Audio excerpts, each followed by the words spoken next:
ఈ ట్యాక్స్ సవరణ గురించి మా అధికారులు, కార్పొరేటర్లు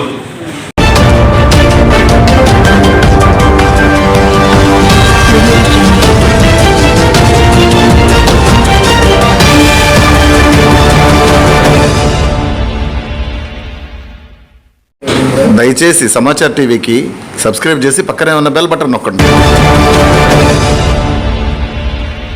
శాసనమండలి సభ్యులు పెద్దలు లక్ష్మణరావు గారికి, అదేవిధంగా డిప్యూటీ మేయర్ పెద్దలు డైమండ్ బాబు గారికి, అదేవిధంగా ఇంకో డిప్యూటీ మేయర్ సోదరి సజిలా గారికి, అదేవిధంగా ప్రతిపక్ష నాయకులు పెద్దలు గోవిలమూడ రవీంద్ర గారికి, అదేవిధంగా ఇతర అధికారులకు, కార్పొరేటర్లు, వివిధ పార్టీలకు సంబంధించినటువంటి ఇంటి పన్ను ప్రస్తుతం భవనంలో సాంస్కృతిక అద్దె విలువ ఏఆర్డీ ప్రాతిపదిక విధిస్తున్న పన్ను విధానాలకు బదులుగా భవనంలో మరియు వాటి స్థలంలో మూలధన విలువ ఆధారంగా ఆస్తి పన్ను విధించబడను. రెండు మూలధన విలువ క్యాపిటల్ వాల్యూ అనగా రిజిస్ట్రేషన్ నిమిత్తం స్టాంపులు మరియు రిజిస్ట్రేషన్ శాఖ వారిచే నిర్ణయించే విలువ అని అర్థము. పన్ను విధించడం దీనినే మార్గదర్శక విలువగా పరిగణించబడను. సదరు భవనము మరియు భవనం కింద ఉన్న స్థల విస్తీర్ణంలో మూలధన విలువ మొత్తంపై సంవత్సరాలకు పన్ను విధించవలెను. ఆస్తి పన్ను విధించగాను ఆస్తి యొక్క మొత్తం మూలధనంపై ఎంత శాతం పన్ను విధించవలసి ఉన్నది అనే విషయము సదరు కార్పొరేషన్ వారు నిర్ణయించుకోవలసి ఉన్నది. మరియు అతి శాతం నివాస భవనములకు మరియు నివాసేతర భవనములకు వేరువేరుగా నిర్ణయించవలసి ఉన్నది. నివాస మరియు నివాసేతర భవనములకు విధించవలసిన పన్ను శాతం నిర్ణయించుకున్నందుకు గాను చట్టంలో సూచించిన పరిధిలో ఒక నిర్దిష్ట శాతం నివాస భవనములకు మరియు ఒక నిర్దిష్ట శాతం నివాసేతర భవనములకు వేరువేరుగా నిర్ణయించవలసి ఉన్నది. నిర్ణయించిన పన్ను శాతం పరిధి నివాస భవనములకు 0.10% నుండి 0.50% మరియు నివాసేతర భవనములకు 0.20% నుండి 2.00% మరియు అక్కడ నిర్ణయించబడిన పన్ను శాతంలో సాధారణ పన్ను కాంపోనెంట్ నిమిత్తం 50% ఉండవలను. మిగిలిన 50%లో వాటర్, డ్రైనేజ్, లైటింగ్ మరియు కన్వెన్సీ కాంపోనెంట్స్ కేటాయించవలను. పై పేర్కొన్న పన్ను విధింపు నియమాల ప్రకారం పన్ను శాతం అంతిమంగా నిర్ణయించడానికి ముందుగా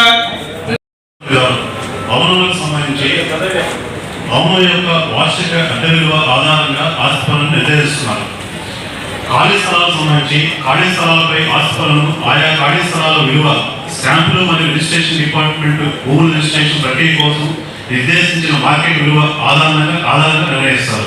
మున్సిపాలిటీలో మార్కెట్ విలువలో 0.2% గాను, మున్సిపల్ కార్పొరేషన్లో 0.5% గాను ఉంది. ఆస్తి పన్ను సవరణలు చట్ట నిబంధనల ప్రకారం ప్రతి 5 సంవత్సరాలకు ఒకసారి ఆస్తి పన్నును సవరణ చేయాలి.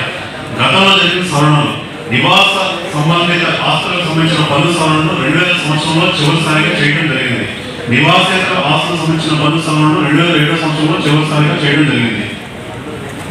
విలువ ఆధారిత పన్ను సంస్కరణ నేపథ్యం background. Physical responsibility budget management ప్రకారం కేంద్ర ప్రభుత్వం మార్గదర్శకాలను నిర్దేశించింది. The state shall notify floor rates of property tax in ULB's other local bodies which are in consonance with the prevailing circles rates, that is guideline rates of property transactions, and B, floor rates of user charges in respect of provisions of water supply, drainage, sewage which reflect current cost and cost inflation. The state shall put in place a system of periodic increase in floor rates of property tax / user charges in line with the price increase. 15వ కేంద్ర ఆర్థిక సంఘం కూడా స్థానిక సంస్థల్లో ఆస్తి పన్ను కోసం ఫ్లోర్ రేట్ ప్రకటించాలని, తద్వారా ఆస్తి పన్ను ఆదాయం పెరుగుదల జిఎస్టిపి పెరుగుదల వలె ఉండాలని సూచించింది. పలు మార్గాల్లో దఫాలుగా కేంద్ర ప్రభుత్వం నుంచి వచ్చిన సూచనల ప్రకారం ఆంధ్రప్రదేశ్ ప్రభుత్వం ఆస్తి పన్నుల విధానంలో సంస్కరణకు సిద్ధపడింది.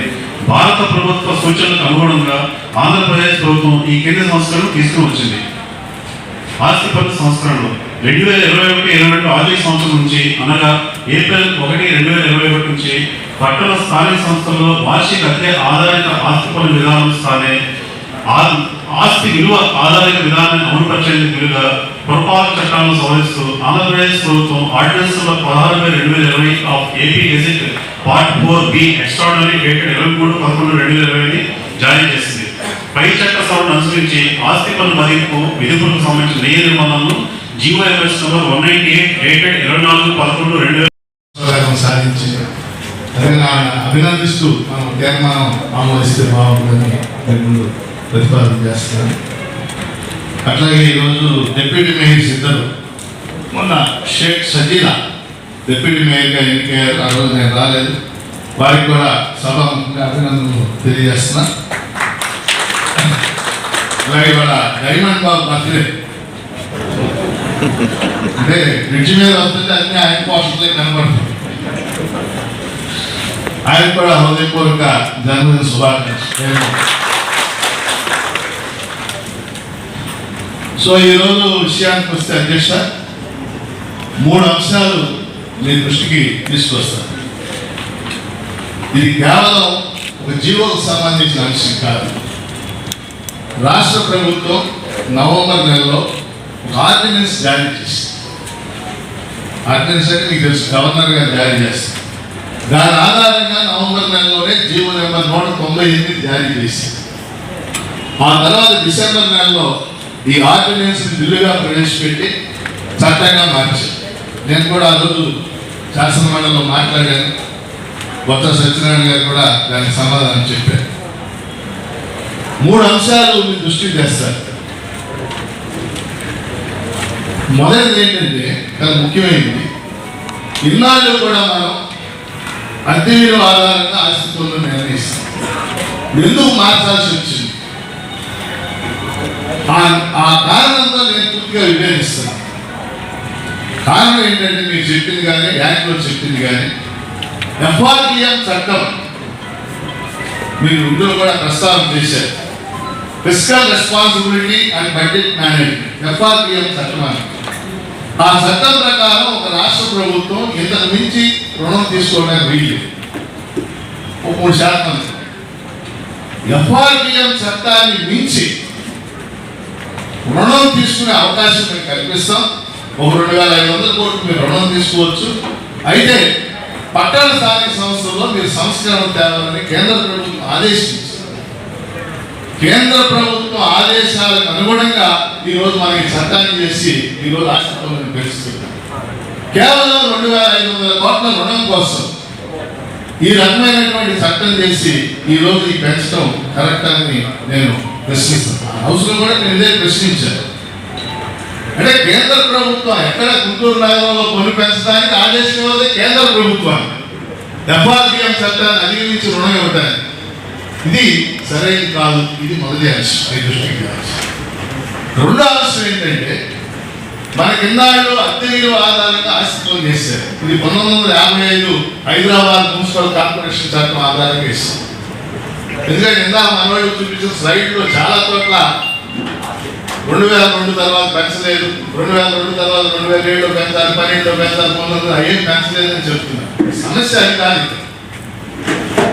ఒక 60 ఏళ్ళు 70 ఏళ్ల నుంచి ఉన్నటువంటి ఒక సిస్టమ్, అంటే అద్దె విలువ ఆధారంగా ఆస్తి పన్ను చేసేది మార్చేసి ఈరోజు క్యాపిటల్ వాల్యూ అంటే మనకు తెలుసు, ఇంటి విలువ, ఇంటి స్థలం విలువ, ఈ రెండింటి ఆధారంగా మార్చేటటువంటి కొత్త వ్యవస్థ ఈరోజు మనం తీసుకొచ్చాం ఈ చట్టంలో. ఇది ఈరోజు చూడటానికి ఇందాక మాకు చదివారు ప్రసాద్ గారు, నేను చదివారు 15% మించి ఉండదు. ఇప్పుడు అలాగే ఉంటుంది. రేపు నెక్స్ట్ ఇయర్ రిజిస్ట్రేషన్ వాల్యూ మాటి పెంచుతాం. మనకు తెలుసు, స్టేట్ గవర్నమెంట్ రిజిస్ట్రేషన్ వాల్యూ మాటి పెంచుతాం. రిజిస్ట్రేషన్ వాల్యూ పెంచినప్పుడల్లా కూడా ఈ ఆస్తి పన్ను పెరుగుతాం. గతంలో మొత్తం రిజిస్ట్రేషన్ వాల్యూ 10 లక్షలు ఉందనుకోండి, అది 15 లక్షలు అయింది అనుకోండి, అప్పుడు ఈ ఆస్తి పన్ను పెరుగుతాం. అంటే మీతో సంబంధం లేకుండానే ఆస్తి పన్ను పెరగడానికి అవకాశం. అందువల్ల రెండో అంశం ఏంటంటే, అసలు ఈ విధానం అద్దె విలువ ఆధారంగా ఉన్నదాన్ని ఇవాళ ఈ క్యాపిటల్ వాల్యూ ఆధారంగా నిర్ణయించడం అనేది కూడా కరెక్ట్ కాదు. దీన్ని కూడా నేను పూర్తిగా వ్యతిరేకిస్తాను. మూడో అంశం ఏంటంటే ముఖ్యమైనది, ఈరోజు కరోనా సంక్షోభం. మార్చి 24 సంవత్సరం లాక్డౌన్ ప్రకటించారు. 16-17 నెలలు అయిపోయింది. ఈ 16-17 నెలలు కూడా సమాజం మొత్తం, రాష్ట్రం తీవ్రమైన సంక్షోభం, రాష్ట్రం కూడా తీవ్రమైన సంక్షోభంలో, ప్రజల సంక్షోభంలో, వ్యాపారాల సంక్షోభంలో, సినిమా హాళ్ళు తెరవబడలేదు, స్కూళ్ళు తెరవబడలేదు, ప్రైవేట్ స్కూళ్ళు నడవటం లేదు, మొత్తం వ్యాపారం అంతా కూడా సంక్షోభంగా ఉన్న టైంలో ఈరోజు ప్రజల మీద అదనంగా ఈ భారం ఈ కరోనా సంక్షోభ సమయంలో ఈ విధంగా క్యాపిటల్ వాల్యూ ఆధారంగా ఈ పన్నులు పెంచడం సరైన కాదనేది నా అభిప్రాయం. అందుకని టెంపరీగా అయినా సరే ప్రస్తుతానికి ఈ పెంపుదలని వాయిదా వేయాలని చెప్పేసి మిమ్మల్ని హృదయపూర్వకంగా కోరుతా ఉన్నాను. అందుకని ఈ 3 కారణాలు కూడా మీ దృష్టికి తెస్తూ ఈ విధంగా క్యాపిటల్ వాల్యూ ఆధారంగా ఈ ఆస్తి పన్ను పెంచడాన్ని నా వరకు నేను శాసన మండలిలో కూడా గట్టిగా మాట్లాడి వ్యతిరేకించాను. కొత్త సత్యనారాయణ గారు అప్పుడు వేసి ఇందాక మీరు చెప్పినట్టే 15% మించి మేము పెంచడం లేదు, అంతా చేసినా మాకు వచ్చేది 186 కోట్లే రాష్ట్రం మొత్తం ఆదాయం అని చెప్పారు. 186 కోట్ల కోసం ప్రజల్లో ఇంత వ్యతిరేకత ఎందుకు సార్ తెచ్చుకోవటం అని నేను వారిని ఆ రోజు ప్రశ్నించింది. మిమ్మల్ని కూడా అదే ప్రశ్నించాను. కేవలం మీకు వస్తుంది ఇందాక ఆయన చెప్పిన దాని ప్రకారం 7 కోట్లే అదనంగా వచ్చి దానికోసం ఈ కరోనా టైంలో మీరు కొత్తగా ఎన్నికయ్యారు. గుంటూరు నగరంలో 11 ఏళ్ల తర్వాత 2010 తర్వాత బాడీ లేదు మన నగరపాలక సంస్థ. 11 ఏళ్ల తర్వాత ఒక సదావకాశం మీకు కార్పొరేట్లకు వచ్చింది. వెంటనే 2వ సమావేశంలోనే ప్రజల మీద అదనంగా పన్నులు భారం వేసే ఈ పరిస్థితి లేకుండా ఈ కరోనా టైంలో దీన్ని టెంపరీగా వాయిదా వేయాలని కోరుతూ మీ దృష్టికి తెస్తూ సెలవు.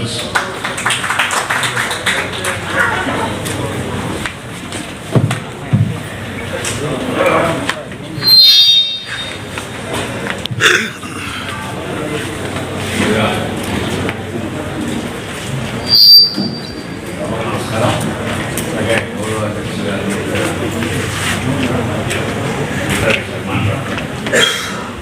సోదరుడు సంపాదించిన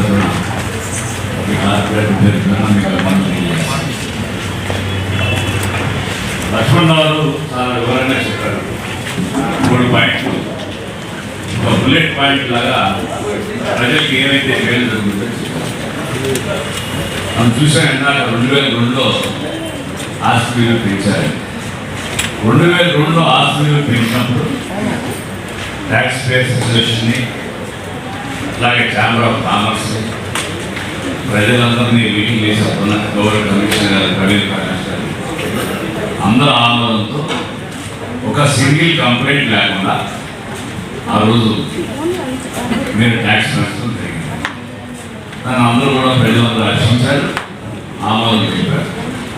అట్లాగే 2007 సంవత్సరం వచ్చేప్పటికి సిద్ధార్థ జైన్ గారు ఎవరు మాట వినకుండా ఈ రోజైనా మీరు విశాఖపట్నం కానీ విజయవాడ కానీ, ఎందుకంటే ఆ 2 సిటీలు మనకున్న పెద్ద సిటీలు, అక్కడున్న కమర్షియల్ రేట్ కన్నా గుంటూరులో కమర్షియల్ రేట్ చాలా ఎక్కువ ఉంది. ఎవరు మీరు కావాలంటే డేటా తీసుకోవాలి. ఆయన అప్పుడున్న పరిస్థితిలో వండేది గోడగా పోయి ఎవరి మాట వినకుండా ఆ కమిషనర్ గారు ఆ విధంగా 100 నుంచి 1000% ఈ కమర్షియల్ దాని మీద పన్ను అంటే ఇంకా రాబోయే 20 సంవత్సరాలు 30 సంవత్సరాలు అలా పెంచలేదు మహారాజు. ఈ విధంగా ఎందుకు చెప్తున్నామంటే లక్ష్మణరావు చెప్పారు 2500 కోట్ల కోసం మనకి 7 కోట్లు అవసరం. మీరు నిజంగా 15% కాదు 30% పెన్షన్ ఎన్ని తీసేసేది అదే ప్రకారంగా పెన్షన్ ఈ గెజిట్ను ఉదహరించకుండా ప్రజలందరూ కూడా ఆమోదిస్తారు. లాస్ట్ మీటింగ్లో గౌరవ కార్పొరేటర్ బ్రిడ్జ్ గారు చెప్పారు, రకరకాల చోట్ల మీరు ప్రజల గురించి అవగాహన సదస్సు ఏర్పరిచి అవగాహన సదస్సులో ప్రజల యొక్క ఒపీనియన్ తీసుకోమని చెప్పారు. అదేం జరగలేదు. అట్లాగే ఇక్కడ తెచ్చే ముందు గతంలో కూడా కమిషనర్ గారు ఏం చేసేవాళ్ళంటే కార్పొరేట్లో పిలిచి మీటింగ్ ఇచ్చి మీరు ఏమైతే ఇచ్చారో దీని మీద ఒక అవగాహన పెట్టేవాళ్ళు. బిల్లు పెట్టి కాదు, బిల్లు పెట్టకుండా ముందు వీళ్ళందరూ మనందరూ అభిప్రాయాలు తీసుకుంటూ కోసం పెట్టారు.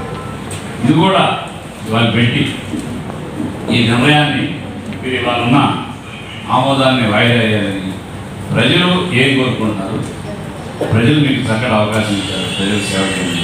చాలామంది కార్పొరేట్లు అక్కడ మేయర్ దీనికి ప్రజలకు మీరు సర్వీస్ చేస్తారని, అట్లాగే మీరు ఆస్తి విలువ పెంచేటప్పుడు కూడా లక్ష్మణరావు గారు చెప్పిన విధంగా అద్దె విలువ మీద ఇప్పుడు 1955 హైదరాబాద్ మున్సిపల్ యాక్ట్ ప్రకారం నుంచి వస్తున్న దాన్ని ఈరోజు అద్దె విలువ కాకుండా ఆస్తి దాని మీద ఎందుకు పెంచుతున్నారు?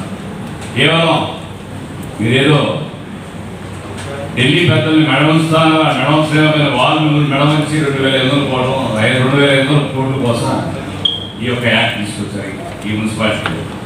మీరు కూడా పక్కనున్న మన రెండు పెద్ద సిటీలు ఉన్నాయి మన రాష్ట్రంలో, వాళ్ళకి కూడా తెప్పించుకోండి. దానికన్నా ఎక్కువ నేను చూడండి. ఇప్పుడు ఎవ్రీ ఇయర్ 5 సంవత్సరాలు ఒకసారి పెంచేవాళ్ళు. మీరు ఈ యాక్ట్ వల్ల మీరు అన్నట్టు మధ్యలో కొనకపోయినా ఎవ్రీ ఇయర్ 15% పెరుగుతూ ఉంటుంది. పెరిగిన దాని మీద ఆస్తి మీద ఇది ప్రజల మీద ఎంత భారం పడుతుంది. ఇవన్నీ కూడా మీరు ఒకసారి ఆలోచించి ఈ యొక్క ఈ పెంపుదల అనే దాన్ని వాయిదా వేయాల్సిందిగా కోరుతున్నాను. ముఖ్యంగా ఈ కరోనా మేము కమిషన్ గారికి ఒక లెటర్ ఇచ్చాను. సరే ఈ వ్యాపార సంస్థలన్నీ బంద్ అయిపోయింది, వాళ్ళకేం వ్యాపారాలు లేవు. కనీసం 6 నెలలు ఈ మున్సిపల్ ట్యాక్స్ దాని మీద వాళ్ళకి ఎటువంటి మన ఎగ్జామ్స్ ఇస్తే బాగుంటుందని చెప్పి ఒక రిప్రజెంటేషన్ కూడా ఇవ్వడం జరిగింది. కమిషనర్ దాని మీద ఏం చర్యలు తీసుకుంది, నా చేతిలో ఉండదండి, పైకి పంపించాలని ఛానల్ వాళ్ళని పంపిస్తామన్నారు. ఏం పంపించాలి జరిగిన విషయం మీరు దయచేసి మీరు కూడా అవగాహన సదస్సులో ఇట్లా బిల్లు పెట్టకుండా అందరూ అభిప్రాయాలు, కార్పొరేట్ అభిప్రాయాలు, స్థానిక సమస్యలు అందరూ తీసుకోండి. ఏదో మన దగ్గర మెజార్టీ ఉంది కదా బిల్లు చేద్దాం కాకుండా ప్రజలకు ఏం మంచి జరిగితే అది చేస్తారని చెప్పి భావిస్తున్నాం. దీన్ని మాత్రం మేము పూర్తిగా వ్యతిరేకిస్తాం. ఈ బిల్లును మాత్రం ఆమోదిస్తే మాత్రం మేము పూర్తిగా వ్యతిరేకిస్తాం. దీన్ని వాయిదా వేయాల్సిందిగా కోరుతున్నాం. ధన్యవాదాలు. ఈ అవకాశం ఇచ్చారు.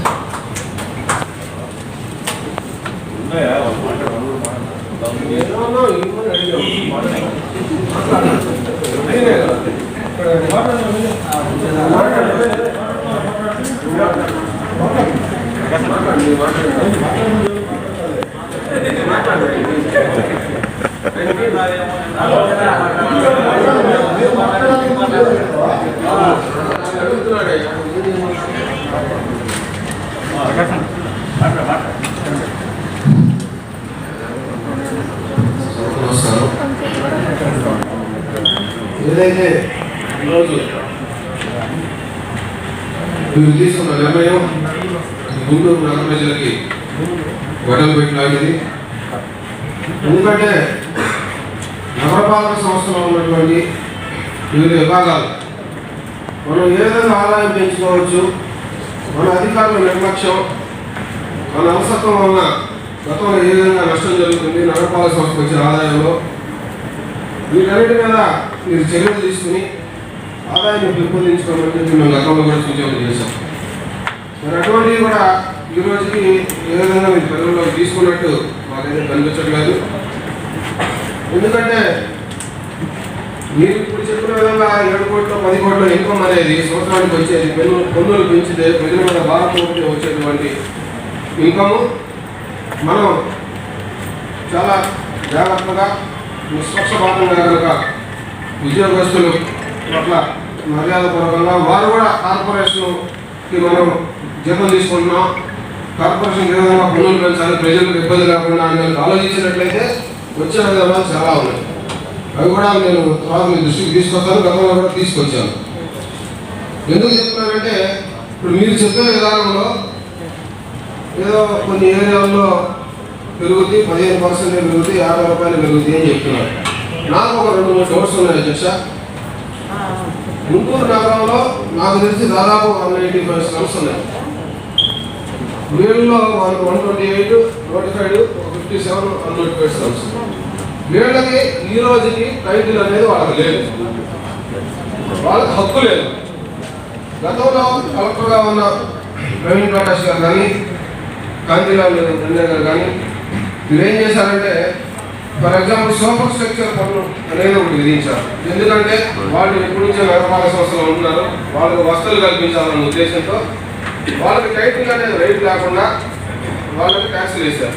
వాళ్ళు ట్యాక్స్లు కడతానే ఉన్నారు. ఇవాళ మీరు కనుక ఈ యాన్యువల్ రెంటల్ వాల్యూలో కనుక పొందేసినది తీసేసి కొత్త విధానంలో కనుక పొందేసినట్టయితే టైటిల్ వాళ్ళకి వస్తుందా? మీరు విధించిన పన్ను వల్ల వాళ్ళకి టైటిల్ వస్తుందా? వాళ్ళకి ఆ రైట్ వస్తుందా? కల్పించడానికి మీకు హక్కు ఉందా? అదొక అంశం. అట్లాగే ఈ 160 సంవత్సరాలు చంద్రబాబు నాయుడు గారు కానీ ప్రగతి నగర్ కానీ నల్లమండ కానీ నల్లచెరువు కానీ అలాగే కొన్ని వాటర్ బాడీస్ ఉన్నాయి. వీళ్ళు కూడా ఈ సంస్థలో ఉన్నారు. అట్లా కాకుండా గోరెంట్లో 120 ఎకరాలు సీతారామస్వామి మాన్యం ఉంది ఐడియా హాస్పిటల్ కనుక దండే గారు కలెక్టర్గా ఉన్నప్పుడు వారికి కూడా సూపర్ స్ట్రక్చర్ బంద్ చేశారు. వారికి కూడా మీరు ఈ రోజు రైట్ కల్పిస్తారా? వాళ్ళకి ప్రాపర్టీ రైట్ కల్పిస్తారా? ట్యాక్స్ వసూలు చేయడం లక్ష్యంగా పెట్టుకున్నారు. వాళ్ళకు మీరు చేసిన విధానం, మీరు కొత్త పన్ను విధానంలో అయితే వాళ్ళకి రైట్ వస్తుంది. ఎందుకంటే పలకలూరు రోడ్లో రోడ్డు వైండింగ్ జరిగి దాదాపు 3 సంవత్సరాలు దాటిపోయింది. వాళ్ళకి ఈ రోజు కూడా కాంపన్సేషన్ ఇవ్వలేదు, బాండ్స్ ఇవ్వలేదు. ఎందుకంటే అది ఎండోమెంట్ ల్యాండ్ ఉందని చెప్పి ఒక లెటర్ పెట్టారు మాకు ఎండోమెంట్ వారు. అందుకని మేము వాళ్ళకి ఇవ్వలేకపోతున్నామని చెప్పారు. 3 సంవత్సరాలు 3 సంవత్సరాలు అయింది. అప్పటి నుంచి వాళ్ళు తిరుగుతూనే ఉన్నారు. అది కూడా తర్వాత లాస్ట్లో లెటర్ పెట్టారు. 6 మంత్స్ తర్వాత లెటర్ పెట్టారు ఎండోమెంట్ ఆంజనేయ స్వామి దేవస్థానం గాంధీ. వాళ్ళు కూడా ఈ రోజుకి హక్కు లేకుండా పోయింది. అలాగే ఇది దేశంలో ఉన్నటువంటి మెట్రోపాలిటన్ సిటీస్ వైజాగ్, కలకటా, బాంబే ఇట్లా పెంచారు. అక్కడ ఈ సిస్టమ్ అమలు చేస్తున్నారు బెంగళూరులో. అందుకని దీనివల్ల మంచి ఉద్దేశాలు ఉన్నాయి, మేము కూడా చేస్తామని చెప్పి గతంలో చెప్పారు. ఇది ఎక్కడా కూడా ఏ నగరపాలక సంస్థ మెట్రోపాలిటన్ సిటీస్లో ఈ పన్ను విధానం అమలు అవ్వట్లేదు. గుంటూరు నగరంలోనే మనం ప్రభుత్వం మెప్పు కోసం, కేంద్ర ప్రభుత్వం మెప్పు కోసం చేస్తా ఉన్నాం. ఎందుకంటే మీకు ఈ కాపీ కూడా పంపిస్తున్నాను. బాంబే హైకోర్టులో అక్కడ వేసిన విధానం మీద వాళ్ళు వ్యతిరేకించి కోర్టులో ఫైల్ చేశారు కేసు. దాని మీద కోర్టు కూడా దీన్ని సస్పెండ్ చేస్తూ ఆర్డర్ కూడా ఇచ్చింది అధ్యక్ష. మీకు ఆ కాపీ కూడా పంపిస్తున్నాను. ఇంకా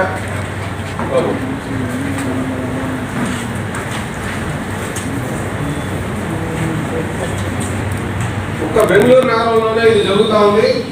ఈ బెంగళూరు నగరంలో కూడా ఎలా జరుగుతుందంటే అక్కడ కనుక ఏమన్నా కొత్త వ్యక్తులు, అది కూడా వాళ్ళు ఒక్కసారే పెంచారు. ఇట్లా రిజిస్టర్ వాల్యూ పెరిగినప్పుడల్లా పెంచే విధానం వాళ్ళు అమలు చేయట్లేదు. అది స్పష్టంగా వాళ్ళు చెప్పారు కూడా. మనం దాని మీద ఇవాళకి క్లారిటీ లేదు. బెంగళూరులో కూడా ఎందుకు పెంచారంటే అది మెట్రోపాలిటన్ సిటీ ఉంది, అక్కడ డెవలప్మెంట్స్ రావాలి. కొత్తగా వేరు ప్రాంతాలకు సంబంధించిన ప్రజలు మైగ్రేట్ అవుతున్నారు. ఈ సాఫ్ట్వేర్ కానీ వేరే బిజినెస్ వల్ల వాళ్ళకి వచ్చే వాళ్ళకి డోర్ నెంబర్ కరెక్ట్గా ఉంటే ఎయిర్పోర్ట్లో కానీ ఎక్కడైనా దిగితే వాళ్ళకి జీపీఎస్ సిస్టమ్ వాళ్ళకి దానికి అటాచ్ చేశారు. నేను వెళ్ళి చూసి వచ్చాను.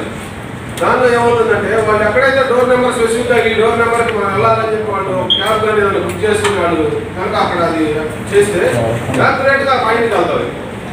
మనకు డోర్ నెంబర్ విధానం అనేది ఇవాళకి స్పష్టత లేదు. మా ఇంటికి 3 డోర్ నెంబర్లు ఉన్నాయి.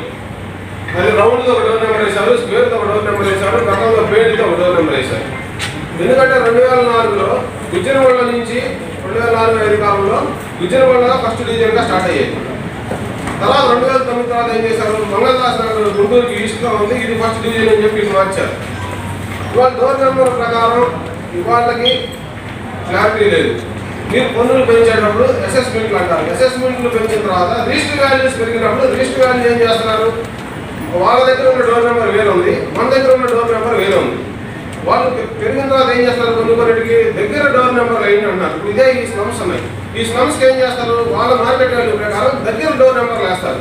ఎట్లా అంటే ఐడి హాస్పిటల్ అనుకున్న స్లమ్, ఇప్పుడు అన్వాంటెడ్ స్లమ్ ఉంది సార్, మన దేవుడి మాట ఉంది, వాళ్ళకి సమ్మర్ సెక్షన్ పని చేస్తారు. వాళ్ళకి రిజిస్టర్ వాల్యూ యాడ్ చేసేటప్పుడు పక్కన ద్వారకా నగరం ఉంది, అది మామూలుగా రిజిస్టర్ భూమి, దానికి దాదాపు 20-25 వేలు అక్కడ వాల్యూ ఉంది. ఆ పేద ప్రజలకి 25 వేలు వాల్యూ పెట్టి కనుక మీరు వాళ్ళ కనుక ఈ రెంటల్ వాల్యూలో కనుక పన్ను వేస్తే వాళ్ళు ఏమైపోతారు. వీటన్నిటి మీద కూడా మీరు స్పష్టత ఇవ్వాలా దయచేసి. ఎందుకంటారంటే గతంలో పన్నులు పెంచుకునేటప్పుడు మన డిఎన్ఏ ట్రేడ్ లైసెన్స్లు ఉన్నాయి. డిఎన్ఏ ట్రేడ్ లైసెన్స్లో కొన్ని ఇట్లా చెప్పాం, ఎంటర్టైన్మెంట్ ట్యాక్స్ కానీ ఇంట్లో వసూలు సరిగ్గా జరగట్లేదని.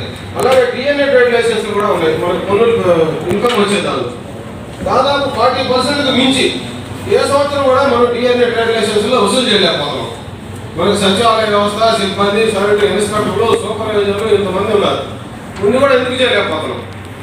వ్యాపారస్తులు ఈ 16 నెలలు కరోనా కాలంలో అంటే ఇబ్బందులు ఉన్నాయి, గతంలో ఎందుకు చేయలేకపోయాం. అలాగే గతంలో ఏం చేసేవాళ్ళంటే ప్రతి సంవత్సరం మార్చి నెలలో లాస్ట్లో ఒక 15-20 రోజులు మనకి పన్ను మీద వడ్డీ వెసులుబాటు కల్పించేవాళ్ళు కదా ప్రభుత్వాలు. దానివల్ల ఏం జరిగేదంటే ఎవరో ఒకళ్ళు ఉన్న బకాయిలన్నీ క్లియర్ చేసుకునేవాళ్ళు. మనకు ఆ మాఫీ కూడా గత 2 సంవత్సరాల నుంచి లేదు. రిజిస్టర్ వాల్యూ పెరుగుతా కనుక పన్నులు పెరుగుతూ ఉన్నట్లయితే ఇది ఎప్పటికీ మ్యాచ్ కాదు. ప్రజలు అనేవాళ్ళు చాలా ఇబ్బంది పడతారు. ఎందుకంటే ఫర్ ఎగ్జాంపుల్ బ్రాడీపేట, వేటి అగ్రహారం, సంపద నగర్, వరండలపేట లాంటి ఏరియాల్లో పురాతన కాలం నుంచి పెద్దల నుంచి వస్తున్న ఆస్తులు ఉన్నాయి. వాళ్ళు చిన్న చిన్న ఉద్యోగాలు చేసుకుంటా ఆ ఉన్న ఇంట్లో బతుకుగా ఉన్నారు. వాళ్ళకి బిల్డింగ్ వాల్యూ తగ్గిపోతా ఉంది. అది ఒక 30-40 సంవత్సరాల నుంచి కట్టిన బిల్డింగ్ అయ్యి స్ట్రక్చర్ వాల్యూ తగ్గిపోతుంది, మీ ల్యాండ్ వాల్యూ పెరుగుతుంది. ఈ విధంగా మీరు వేసుకుంటా పోయినా కూడా అది ఎప్పటికీ మ్యాచ్ కాలేదు. చివరికి వాళ్ళు ఇల్లు అమ్ముకుని మనకు పన్నులు కట్టి ఈ నగరాన్ని వదిలిపెట్టే పరిస్థితి ఏర్పడుతుంది. దయచేసి దీని మీద ఆలోచించామని మేము కోరుతా ఉన్నాం. ఈ ప్రతిపాదన విరమించుకుని ప్రజల పక్షాన్ని నిలబడాలని చెప్పి మేము కోరుతా ఉన్నాం.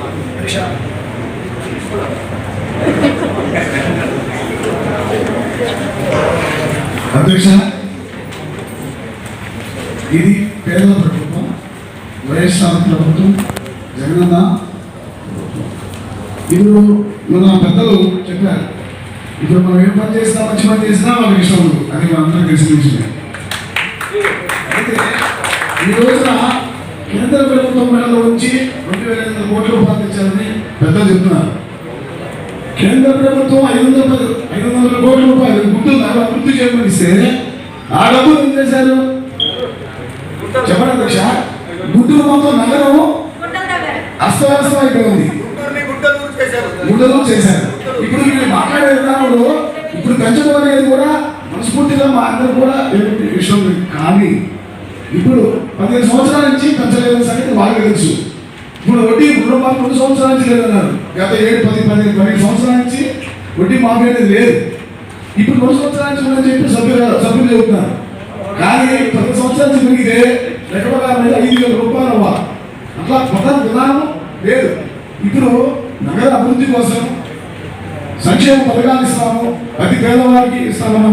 ఇప్పుడు ఈ పెంచడం వల్ల కూడా 75% పేద ప్రజలకి నష్టమే లేదు. అంటే మేము పెంచడానికి మేము కూడా కాదు అధ్యక్ష, మీరు కూడా దయచేసి కొంత ఈ విధానాన్ని మనం మేము వ్యతిరేకించలేదు. కానీ కొంత కన్స్ట్రక్ట్ చేసి ఇప్పుడు వీళ్ళు చెప్పేది మెడలో వచ్చేది ఎవరు ఇస్తారు లేదు, ప్రజల కోసం. గతంలో సంక్షేమం జరగడా, ఇక్కడ సంక్షేమ పథకాలు అన్నీ జరుగుతున్నాయి, ప్రతి ఇంటికి సంక్షేమ పథకాలు ఉన్నాయి. దానివల్ల కొంత మనం కేంద్ర ప్రభుత్వం కాబట్టి వాళ్ళు చెప్పేది విధానాల్సిన అంత ఐదు కాదు. మనకి మన ప్రజలకి ఏం చేయాలో మన విధానాన్ని ఆలోచించి ముందు మనం ఇప్పుడు ఎన్నికలు వచ్చాం, కొత్త మనం ఏర్పడింది. ఇప్పుడు ముందు సంక్షేమ పథకాలు చేయాలి. వ్యక్తులు అభివృద్ధి పరచాలిగా. అభివృద్ధి పరచాలంటే వాటిలో అంత కార్పొరేట్లు గెలిచాము. ఇప్పుడు ఎట్లా డెవలప్ అవుతుంది ఆ విధానం కూడా మనకి డబ్బులు అవసరం విధానం కూడా చెప్తే వాళ్ళు చెప్పిన విధానం మేము కూడా వింటాం. అధ్యక్ష, ఇప్పుడు వాస్తవమైన విషయం ప్రజలకి మినిమంగా 70-80% మేము కూడా విచారణ చేసాం, మేము కూడా తెప్పించాం. అంతా 80% పేద ప్రజలకి ఇది లక్ష్యం లేదు అనేది మేము మా అభిప్రాయం. అయితే మీరు కూడా ఆ ప్రజల 10% ఉంటే కొంచెం కన్సల్ట్ చేసి కొంచెం పేద ప్రజల నుంచి ఆలోచించమని మా ప్రభుత్వం తరఫున ప్రభుత్వం ఎక్కువ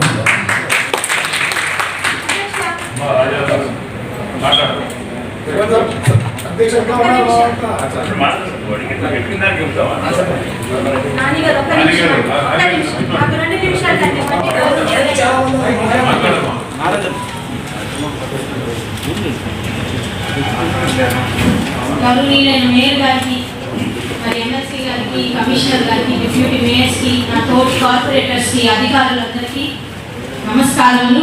అధ్యక్ష, ముఖ్యంగా నేను ఒక విషయాన్ని చెప్పదలుచుకున్నాను. చాలా మంది పన్ను పెంచాలన్నారు. ఇది పెంచడం కాదు, సవరణ. సవరణ అనేది జరగడం అవసరం. మనకి చాలా మంది పెంచారు మేబీ అవగాహన లోపం వల్ల. మరి ప్రతిపక్ష పార్టీలో ఎవరైతే ఉన్నారో దీన్ని ఖండిస్తున్నాము, వాయిదా వేయాలి.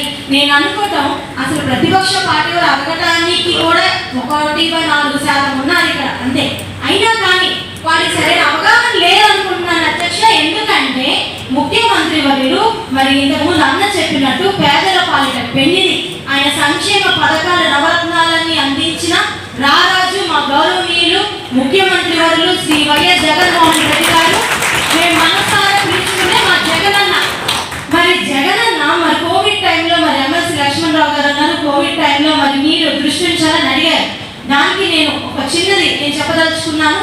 కోవిడ్ టైంలో కష్టమైన పరిస్థితుల్లో కూడా మరి జగన్ అన్ని పథకాలు ఇంట్లో ఒక పెద్ద అన్నలాగా అవ్వకు పెన్షన్ ప్రతి నెల పంపించాడు, అక్క చెల్లెళ్లకు డ్వాక్రా రుణమాఫీ చేశాడు, చేయూత డబ్బులు పడ్డాయి, మరి అన్నదమ్ములకు వాహన మిత్రాలు ఇచ్చారు, మరి పిల్లలకు నాడు నేడు కానివ్వండి అమ్మఒడి అందించడం జరిగింది.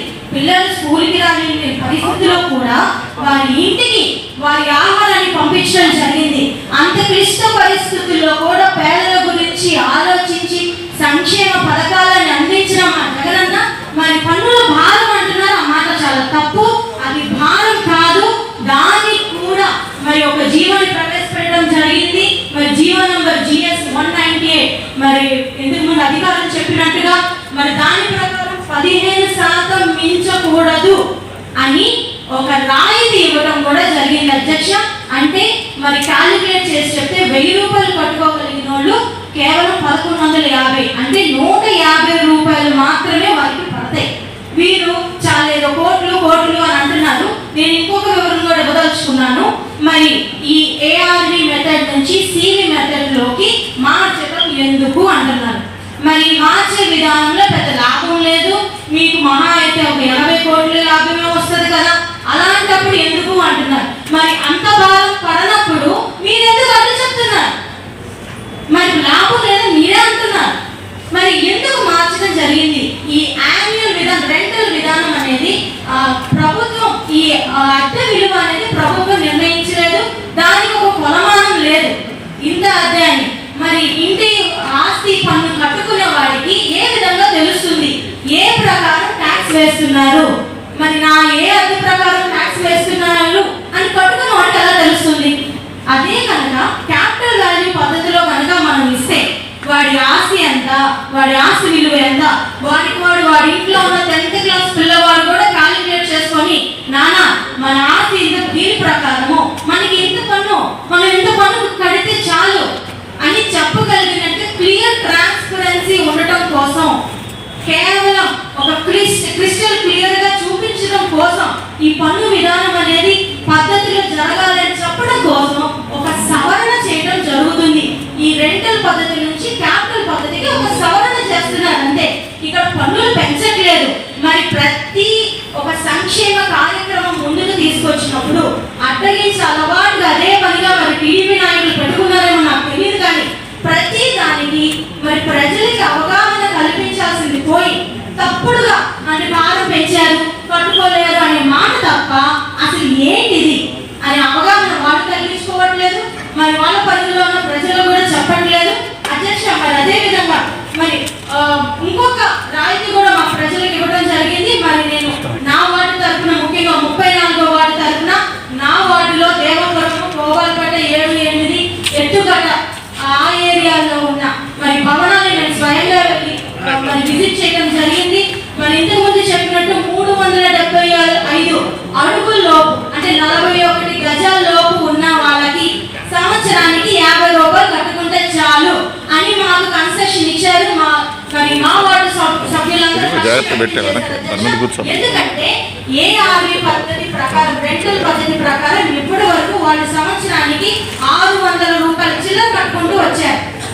మరి ఇప్పుడు క్యాపిటల్ విధానంలోకి తెచ్చిన తర్వాత వాళ్ళు 50 రూపాయలు కడితే చాలు సంవత్సరానికి, అంటే 650 చిల్లర నుంచి వాళ్ళు 50 రూపాయలు మాత్రమే కడతారు. అంతేకాకుండా మరి జగనన్న కాలనీస్ లో ఇచ్చిన స్థలాలు ఇళ్ల పట్టాలైతే ఏమైనాయో వాళ్ళు ఫ్యూచర్ లో కూడా 50 రూపాయలు కట్టుకుంటే చాలు ఈ CV పద్ధతిలో. అదే ARV పద్ధతిలో అయితే వాళ్ళు 700 కట్టాలి, 800 కట్టాలి. అంటే అక్కడి నుంచి 700, 800 కట్టుకోవాలనే పరిస్థితి నుంచి 50 రూపాయలకి కట్టుకున్న పరిస్థితికి మరి ప్రస్తుత ప్రభుత్వము మాకు వెసులుబాటు చేసింది. మరి దాన్ని ఎందుకు మరి ప్రతిపక్షాలకు మరి గుర్తించలేకపోతున్నారో నాకు అర్థం కావట్లేదు. ఏ బేసిస్ మీద దీన్ని వాయిదా వేయాలని అడుగుతున్నారో అర్థం కావట్లేదు. అంటే ఒక మంచి పని జరిగేటప్పుడు అడ్డుపడడం మాత్రమే ధ్యేయంగా పెట్టుకున్నారో నాకు అర్థం కావట్లేదు అధ్యక్ష. మరి ఓన్లీ కాబట్టి అధ్యక్ష, మరి నా వార్డు తరఫున మరి జగనన్న కానివ్వండి, మరి ఎవరైతే 375 అడుగుల లోపల ఉన్నారో వాళ్ళందరూ హర్షం వ్యక్తం చేశారు, కృతజ్ఞతలు తెలుపమని మరి నా వార్డు తరఫున నేను మీకు రిప్రజెంట్ చేస్తాను. ముందుగా సమావేశంలో మాట్లాడే అవకాశం కల్పించినటువంటి నగర మేయర్ గారికి, పెద్దలు ఎమ్మెల్సీ లక్ష్మణరావు గారికి, డిప్యూటీ మేయర్లు ఇద్దరికి, కమిషనర్ గారికి, అధికారులకి, నాతోటి కార్పొరేటర్లందరికీ నా హృదయపూర్వక ధన్యవాదాలు తెలియజేస్తూ, యాన్యువల్ రెంటల్ వాల్యూ సాంవత్సరిక అద్దె విలువ నుండి క్యాపిటల్ వాల్యూ మూలధన విలువకి ట్యాక్స్ మార్చడం గురించి గతంలో సాంవత్సరిక ఆదాయం నివాస స్థలాలకి వేయాలంటే ఆ నివాస స్థలాల యొక్క అద్దెని 2 నెలల అద్దెని ట్యాక్స్గా పరిగణించి వసూలు చేసేవారు. అదే వర్తక వాణిజ్య వ్యాపార రంగాలకైతే 3 నెలల అద్దెని ట్యాక్స్గా పరిగణించి వసూలు చేసేవారు. 2002 నుండి 2007 వరకు అప్పటి ప్రభుత్వం దానికి అనుగుణంగా ట్యాక్సులు పెంచడం జరిగింది. మున్సిపల్ యాక్ట్ చట్టం ప్రకారం ప్రతి 5 సంవత్సరాలకు ఒకసారి ట్యాక్సులు సవరించుకొని పెంచుకునే అవకాశం కాదు. కానీ 2007 నుండి 2012 మధ్యకాలంలో 2012-2017 మధ్యకాలంలో ట్యాక్సులు పెంచడం జరగలేదు. ఎందుకంటే నగర పాలకవర్గం లేకపోవడం కానీ వివిధ కారణాల రీత్యా ఈ ట్యాక్సులు పెంచడం సవరించడం జరగలేదు.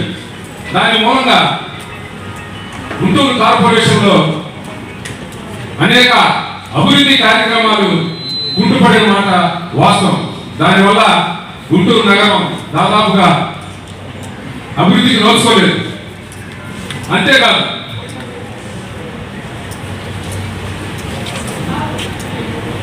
రెండు 2012 నుండి 2017 వరకు వర్తక వ్యాపార వాణిజ్య రంగాలను కూడా ట్యాక్స్ పెంచడం జరగలేదు. సెంట్రల్ గవర్నమెంట్ వారి ఆదేశానుసారంగా fiscal responsibility and budget management వారి జారీ చేసినటువంటి నిబంధనలకు అనుగుణంగా వారు ఇచ్చేటువంటి ఫండ్స్ ని దాదాపు 2,500 కోట్ల రూపాయలు రాబట్టాలంటే వారు ఇచ్చినటువంటి నిబంధనల్ని కార్పొరేషన్ వారు ఖచ్చితంగా అమలు చేయాలి. కనుక రాష్ట్రంలోని వివిధ కార్పొరేషన్లో ఉన్నటువంటి పన్నుల వ్యత్యాసాలను గమనించి గుంటూరు కార్పొరేషన్లో కూడా కొంత సవరణ చేయవలసిందిగా కోరుతున్నాను. అంతేకాదు, 375 చదరపు అడుగుల ఉన్నటువంటి నివాస స్థలాలకు దాదాపుగా గతంలో ఇప్పుడు 400 రూపాయలు వసూలు చేస్తున్నారు. ఈ దాదాపు 39,800 చిల్లర ఉన్నాయి అసెస్మెంట్స్. ఈ దీంట్లో ఎస్సీ ఎస్టీ బీసీ ముస్లిం మైనారిటీ వర్గాల వారు దాదాపుగా ఉన్నారు. వారందరికీ ఆర్థికంగా చాలా 50 రూపాయలు వాటికి తగ్గి 50 రూపాయలు చేసి ఈ ఎస్సీ ఎస్టీ బీసీ మైనారిటీ వర్గాల వారికి ఆర్థికంగా వెసులుబాటు కల్పించినందుకు మీ అందరికీ నా తరఫున, మా కార్పొరేటర్ల అందరి తరఫున హృదయపూర్వక ధన్యవాదాలు తెలియజేస్తున్నాను. అంతేకాదు, 1/4/2011లో కూడా వర్తక వ్యాపార వాణిజ్య సంస్థలకు ట్యాక్సులు పెంచడం జరిగింది. అదేవిధంగా మిడిల్ క్లాస్, మిడిల్ క్లాస్ మధ్యతరగతి, ఆపై మధ్యతరగతి వారికి ఇప్పుడు సవరించదలుచుకున్న 15% దాన్ని కొద్దిగా సవరించి తగ్గించి ఆయా వర్గాల వారికి కూడా మేలు చేయాల్సిందిగా కోరుతూ, చివరిగా నాకు ఒక స్పెషల్ రిక్వెస్ట్ అండి, నన్ను క్షమించాలి. పార్లమెంట్ హౌస్లోనే ప్రపంచ నిర్మాత బాబాసాహెబ్ డాక్టర్ బిఆర్ అంబేద్కర్ గారి చిత్రపటం ఉంది. మన కౌన్సిల్లో కూడా పెట్టాలని కోరుచు నాకు ఈ అవకాశం కల్పించినందుకు నా హృదయపూర్వక ధన్యవాదాలు తెలియజేస్తున్నాను.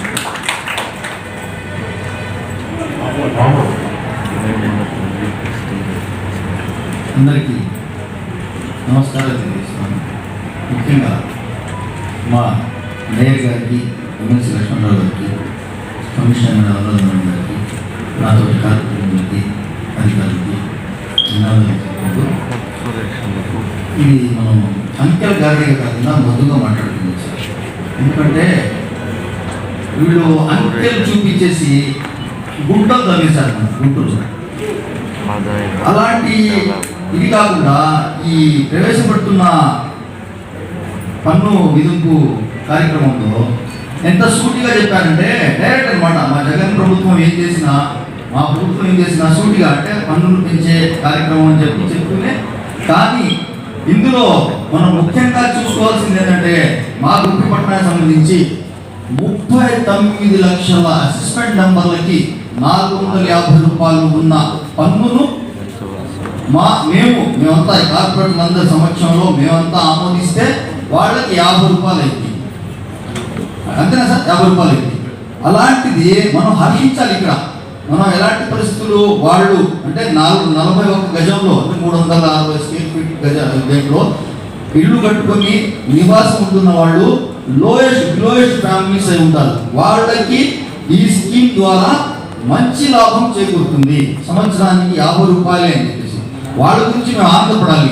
ఇప్పుడు ఎన్నో కాలనీస్, స్లమ్ కాలనీస్ గురించి చెప్పారు. ఆ కాలనీ వాళ్ళందరూ ఎంతో ఆనందపడుతూ ఉంటారు. మనం ఇక్కడ ఏదైనా ట్యాక్స్ పెట్టుకున్నప్పుడు కానీ ఆలోచించాల్సింది ఏంటంటే ఎవరికి లాభం చేకూరుతుంది, ఎవరు ఇప్పుడు పెద్ద ఇళ్ళు కట్టుకునే వాళ్ళకి ఆదాయ వనరులు ఉంటాయి, పెద్ద భవంతులు కట్టుకునే వాళ్ళకి ఆదాయ వనరులు ఉంటాయి. కానీ వాళ్ళకు కూడా మనం ఏదైనా ఈ ట్యాక్స్ ఎగ్జంక్షన్లో ఎలా ఇచ్చారు, పాత భవనాలు ఉన్న వాళ్ళకి, పాత పనులకు సంబంధించిన వాళ్ళకైతే 2,500 ఉన్న వాళ్ళకి ఈ ప్రకారం అయితే 10,000 పడింది. కానీ వీళ్ళు దాన్ని 15%కే పరిమితం చేసి ట్యాక్స్ 15% పర్మిషన్ చేసి 400, 300, 500 పెరిగేటట్టుగా సవరణ చేశారు. ఈ తెలుగుదేశం వాళ్ళు మసిపూసి మారగా ఇచ్చేసి ప్రజల్లోకి తప్పుడు ప్రచారం తీసుకెళ్లే లోపుగానే మనమంతా మేల్కొని అధికారులు కూడా మేము చెప్పేది ఏంటంటే పాంప్లెట్ రూపంలో అందరికీ అర్థమయ్యే విధంగా పాంప్లెట్ రూపంలో ప్రజల వద్దకు మనం పంపించగలిగితే మేము ప్రజలకు చేస్తున్న మేలేది, అక్కడ జరుగుతున్న ఇప్పుడు అభివృద్ధి కార్యక్రమాలకు సంబంధించి ఏదైతే ఉందో మనం ఎలాంటి స్టెప్స్ తీసుకుంటున్నామో వాళ్ళందరికీ తెలిసే విధంగా పాంప్లెట్స్ రూపంలో పంచి వాళ్ళకి తెలియజేయగలిగితే మనకు దీనికి సంబంధించి ఎంతో ఇది జరుగుతుందని చెప్తూ, అలాగే మీరు 15% పెంచుతామంటారు కదా, దాన్ని మన సభ్యుల తరపు నుంచి మనం కోరుకునేది ఏంటంటే ఏదైనా ఎక్స్టెన్షన్ చేయగలిగితే, ఎందుకంటే ఇక్కడ ఉన్నవాళ్ళు మేయర్ గారు కానీ, డిప్యూటీ మేయర్లు కానీ, అధికారులు కానీ, దయావతలు, అక్కడ ఉన్న రాష్ట్ర ప్రభుత్వం కూడా మనం ఏదైనా కొద్దిగా వెసులుబాటు కల్పించి పంపిస్తే వాళ్ళు ఒప్పుకొని మనకు న్యాయం చేసే వాళ్ళే అవుతారు. అలాగని మేము ప్రజల పక్షాన ఏదైనా మీరు ఎగ్జామ్షన్ ఇవ్వగలిగితే, ఇచ్చే ఛాన్స్ ఉంటే మా విన్నపాన్ని మన్నించవలసిందిగా మేయర్ గారికి కోరుకుంటూ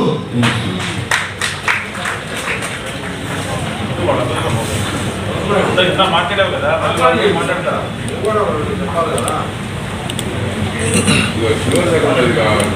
అర్థం చేసుకోలేదు.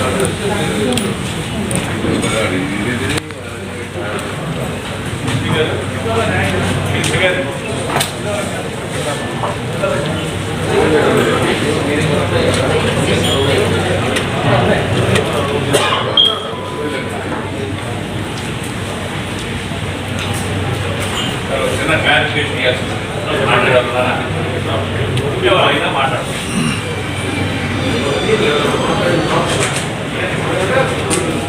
మాట్లాడు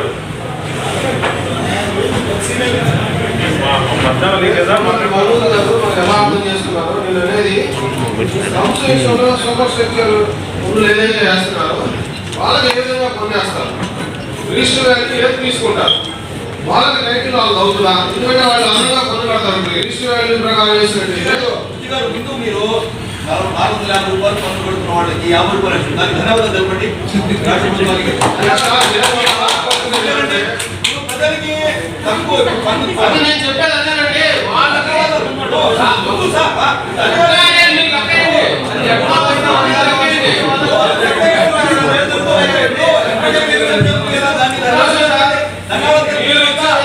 స్పష్టత లేదని చెప్తున్నా.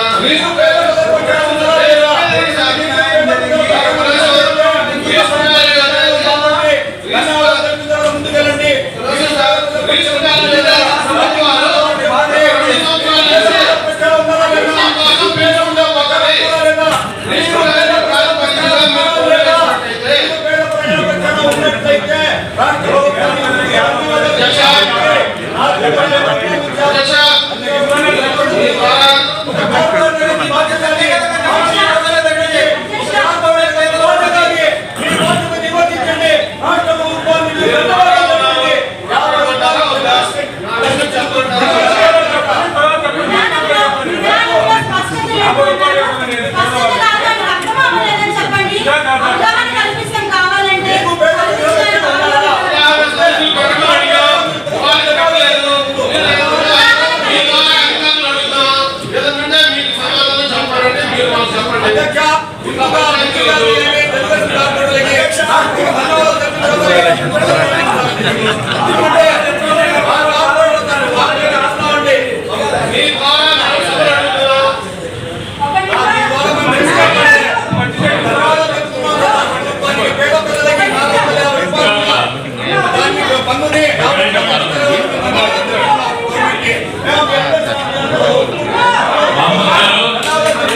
పేరేంటి? సజిల. SAJILA. మీరు సభపతినప్పుడు సబ్జెక్టు మాట్లాడాలని వస్తారా, లేకపోతే మేము ఒక 10 సార్లు లేవాలి సభలో, ఏదైనా కారణం ఉన్నా లేకపోయినా మేము లేవాల్సిందే.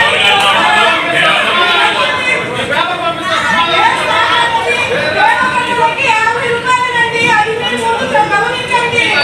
ప్రభుత్వం మనం అనుకుంటే మాట వచ్చినప్పుడు ఎన్నో పథకాలు వస్తాయండి, ముందుకు జనాలు గుర్తు చేసుకుంటారు. మన చంద్రబాబు నాయుడు గారి ప్రభుత్వం అనగానే ఏ పథకం ఉంటుందండి, జనాలు ఏ పథకం గురించి మాట్లాడతారు? మన జగనన్న గారు ఎన్నో పథకాలను ప్రవేశపెట్టారు. అలాగే ఈ పన్నులు అనేవి పేద ప్రజలకు 50 కేవలం ఒక్క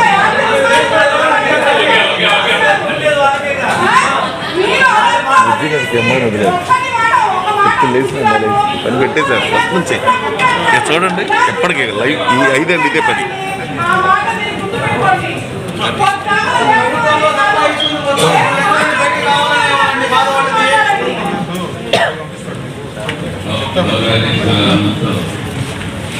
శ్రీనివాస్ మేడం కానీ అది మనకు అవగాహన ఉండకపోతే మేడం చాలా ఇదిగా మీరు బలం తక్కువ ఎవరైనా అర్హత లేని బలం ఎవరైనా కానీ మీకు 10 ఓట్లు ఎక్కువ సీట్లు వచ్చింది అన్నంత మాత్రాన పోతామంటే ప్రజలకు మంచి చేస్తేనే ఓటేస్తారు అధ్యక్ష. మంచి చేస్తే అలాగే ఉంటది. మంచి చేస్తే కాబట్టి మేము ఓడిపోయాం.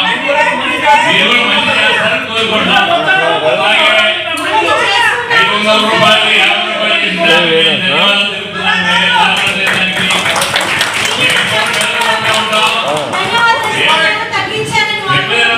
అలాగే మంచిగా మాట్లాడతాం, చెడుగా మాట్లాడతాం. మేము 50 రూపాయలు తీసుకుని మేము కూడా ధన్యవాదాలు తెలుపుతున్నాం. బ్యాగ్ ఇస్తారు, బ్యాగ్ ఇస్తామన్నారు 50 రూపాయలు. మేము 50 రూపాయలు సంతోషించాం.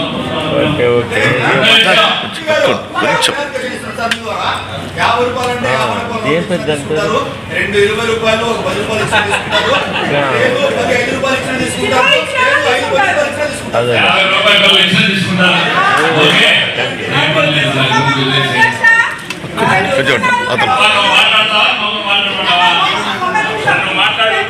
పెంచుతున్నారు అంటున్నారు కానీ ఈ జీవో ఎప్పుడు వచ్చింది అధ్యక్ష? ఎలక్షన్ అవ్వక ముందే ఈ జీవో వచ్చింది. అయినా వీళ్ళు ఏం చేశారు?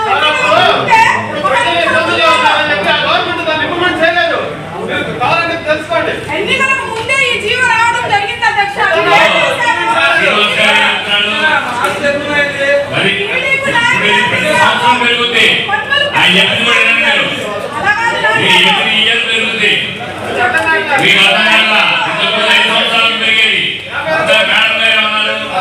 ఆస్తి విలువకి ఉంది, అద్దె విలువ ఎక్కడ లేదు. అలా పిల్లలు కూడా ఒక్క 2 అడుగులు వెనక్కి వెంకట్రావు. రాదా ఇక్కడ నుంచి రాదా? ప్లీజ్ తెలుసుకోండి. మాకు అవగాహన రావచ్చు. మీరు టీచర్ గారు చాలా మాకన్నా తెలియగలరు, మీరు బాగా చదువుకున్నారు, మాకన్నా మీకు బాగా అవగాహన ఉంది. అవగాహన ఉన్నప్పుడు మీరు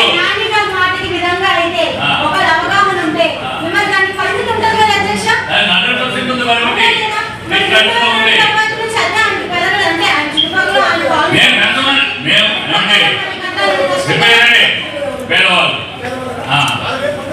కొన్ని ఉందో ఇక్కడ చెప్తున్నాం సార్. మేమేం చెప్తున్నాం? అద్దె విలువను బట్టి పన్ను వేయండి, అద్దె విలువను బట్టి పన్ను వేయండి. ఆస్తి విలువను బట్టి కాకుండా ఎవరి పన్ను బాగండి. 5 సంవత్సరాలు ఒకసారి పెంచండి. ఇప్పుడు మీరు ఎంత కావాలన్నా పెంచుకోండి. కాకపోతే అద్దె విలువను బట్టి పెంచండి, ఆస్తి విలువను బట్టి మాత్రం పన్ను బాగండి. వ్యతిరేకిస్తాం. అలాగే ఇవాళ పెంచిన పన్నుని 5 ఏళ్ళలో పన్ను బాగండి. మళ్ళీ ఎవరి ఇయర్ మళ్ళీ గవర్నమెంట్ రిజిస్టర్ అయితే మాత్రం మిస్ మాత్రం మేము అప్డేట్ చేస్తున్నాం. మేము పెంచొద్దు, గవర్నమెంట్ అందరికీ కూర్చోలే 530 కోట్లు ఏం తిన్నారన్నారు. 530 కోట్లు ఏం చేశారో అందరూ తెలుసు. అందుకని ప్రజలు తిరస్కరించారు. మేమేం కారణం లేదు.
గారు పురోహిత్ నాని గారు ఇరవై గారు ఏం చెప్పారంటే ఫస్ట్ మెడల నుంచి 2,000 కోసం చేశారు.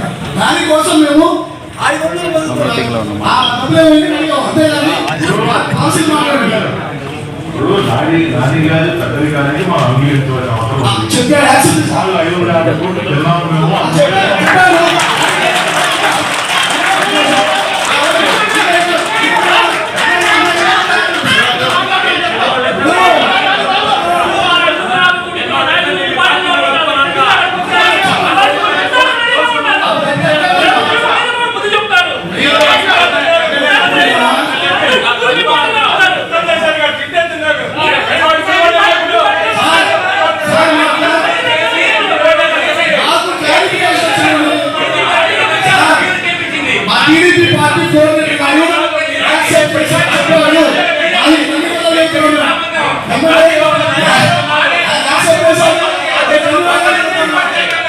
డిప్యూటీ మేయర్ గారా నువ్వు వెళ్ళొచ్చు నువ్వు వెళ్ళొచ్చు చెల్లు వెళ్ళొచ్చు రానా నువ్వు వెళ్ళొచ్చు నిన్నెవరు ఆపరు వెళ్ళు మెల్లగెళ్ళి చెల్లు నిన్నెవరు ఆపర్లు పో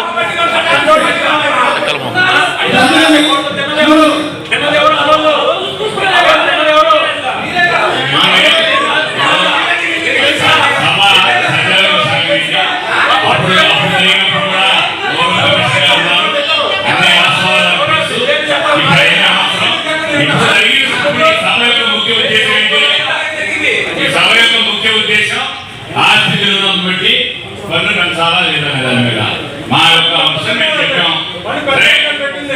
పెద్ద లక్ష్మణరావు గారి అంశం ఆయన చెప్పారు. మీరు ఏం చేస్తున్నారు చెప్పండి, దాన్ని బట్టి మేము మా యాక్షన్ మేము చేస్తాం.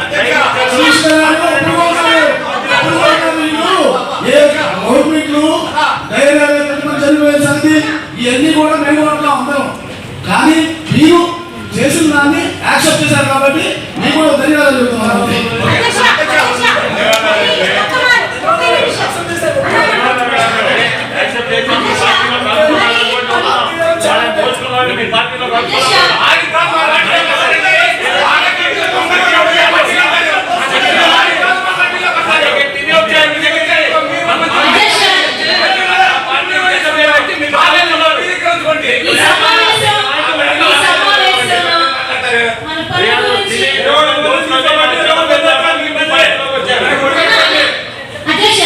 మరి ట్యాక్స్ గురించి మాట్లాడుకుంటున్నాం కాబట్టి దాని మీద మనం చర్చించుకుంటే మనకి మన ప్రజలకు ఎంతో ఉపయోగం. మరి నాని గారు ఏఆర్వి రెంటల్ పద్ధతి మీద పెంచండి అంటున్నారు. అసలు క్లియర్ ట్రాన్స్పరెన్సీగా ఉండాలని ఏఆర్వి నుంచి సివికి మార్చారు. మార్చిన దాంట్లో ప్రజల మీద భారం పడుతుందనే ఉద్దేశంతో 15% రాయితీ ఇవ్వడం జరిగింది. వాళ్ళు ఏమనుకుంటున్నారు అది క్లియర్ గా ఉండాలని మరి సవరణ చేస్తే అనుకుంటున్నారు. ఏంటి అధ్యక్ష ఇది? మరి 15 మరి మాట్లాడుతున్న మరి ప్రభుత్వం ఏదైతే 15% రాయితీ ఇచ్చిందో మరి ఒక్కసారి మరి అధ్యక్షులు వారు మరి మనసు పెట్టి మరి మన ప్రజల గురించి ఆలోచించి కోవిడ్ పరిస్థితులు ఉన్నాం కాబట్టి ఆ 15% రాయితీని ఏదైనా తగ్గించే అవకాశం ఉంటే చేయవలసిందిగా మరి మిమ్మల్ని విన్నవించుకుంటున్నాం. అధ్యక్ష బుజ్జి గారికి మా ప్రధాన చెప్పినట్టుగా లెగవటమే ప్రాతిపదికన పెట్టుకున్నారు అన్నమాట ప్రతి దాని మీద. ఎందుకంటే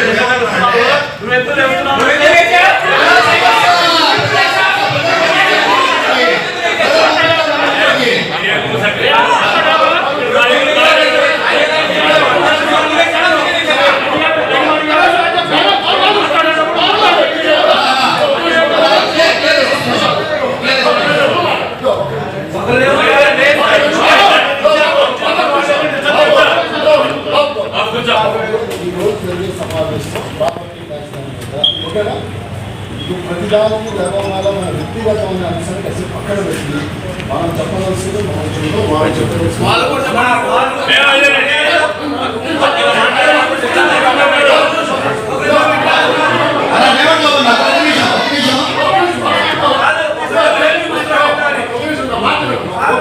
చెప్పి కూర్చున్నాను మనం చెబుతాము వాళ్ళు చెప్పవలసింది అధ్యక్షుడు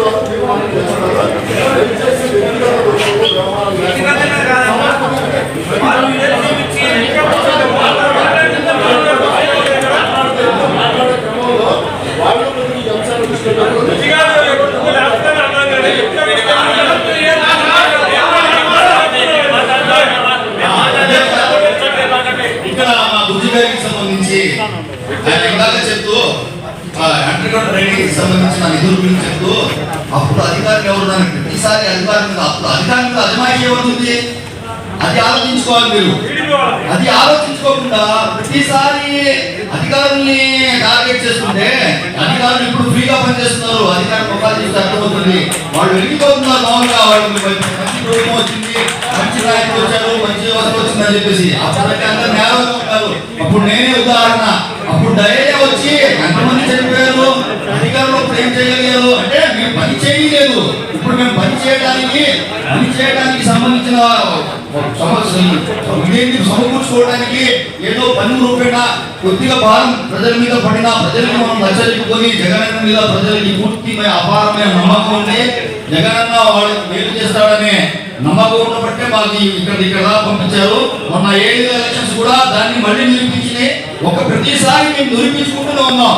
కానీ మీకు మాత్రం దేవుడి వల్ల ఇక్కడ ఉన్న సభ్యులు, అధికారులు, మేయర్ గారు అందరూ టీడీపీ ప్రభుత్వానికి సంబంధించి ఎవరైతే దుష్ప్రచారం చేస్తున్నారో వాళ్ళందరికీ దేవుడు సద్బుద్ధి ప్రసాదించాలని చెప్పి మనందరూ దేవుడిని అల్లాహ్ యేసుని ప్రార్థించాలని సమాముఖంగా కోరుకుంటున్నాం.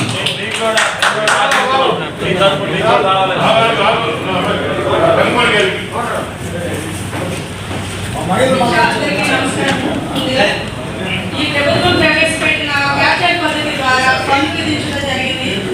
చిన్న మధ్యతరగతి కుటుంబాలు సుమారుగా అధ్యక్ష నగరంలో 30 నుండి 40 వేల గృహంలో ఉన్నాయి అధ్యక్ష. 300 నుండి 400 వరకు కడుతున్నారు అధ్యక్ష పన్ను. ఇప్పటి వరకు కేవలం 50 రూపాయలు మాత్రమే కడతారు. దిగుమతి నుంచి దీనివల్ల 40 వేల గృహముల వరకు లబ్ధి పొందే ఆనందపడతారు అధ్యక్ష. గతంలో కొత్తగా నిర్మించిన ఇళ్ళు అద్దె పద్ధతి ద్వారా పన్ను విధించడం జరిగింది అధ్యక్ష.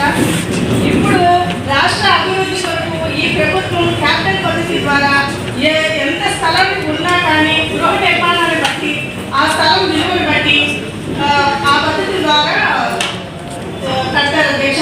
పన్ను కడతారు అధ్యక్ష. మరియు ప్రభుత్వం నిర్ణయించిన పన్ను విధించబడుతుంది. కావున ఈ పద్ధతి ద్వారా పెద్దగా ప్రజల మీద భారం పడదు అధ్యక్ష. ఈ పద్ధతి ద్వారా పాత గృహాలకు ఉన్న పన్ను మీద 15% పెంచబడుతుంది అధ్యక్ష. సుమారుగా 20 సంవత్సరాల నుండి పన్ను పెంచలేదు కాబట్టి కనుక రాష్ట్ర అభివృద్ధి దృష్టిలో పెట్టుకొని 15% పెంచడం జరిగింది అధ్యక్ష. అయినా సరే మన ప్రభుత్వాన్ని ఈ కౌన్సిల్ ద్వారా మీ అధ్యక్షతలో కొంచెం తగ్గించవలసిందిగా కోరుచున్నాం అధ్యక్ష. అధ్యక్ష నాది చిన్న విన్నపం అధ్యక్ష. ఇప్పుడు వరకు పన్ను బకాయి ఉన్న వారికి కోవిడ్ పరిస్థితుల్లో దృష్టిలో ఉంచుకొని వడ్డీ రాయితీ ఇవ్వాల్సిందిగా కోరుచున్నాం అధ్యక్ష.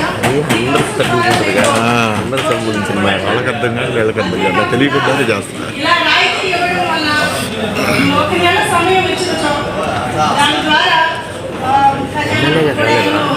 రాలేదు ఇంత రాలేదు. మన రాష్ట్ర అభివృద్ధి జరిగింది అధ్యక్ష. అందరికీ ధన్యవాదాలు.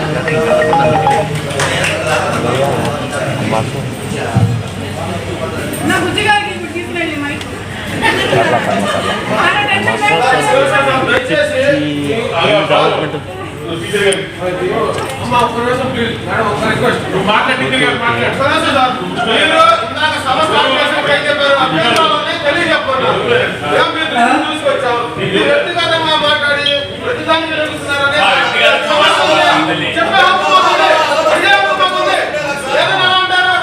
అధ్యక్ష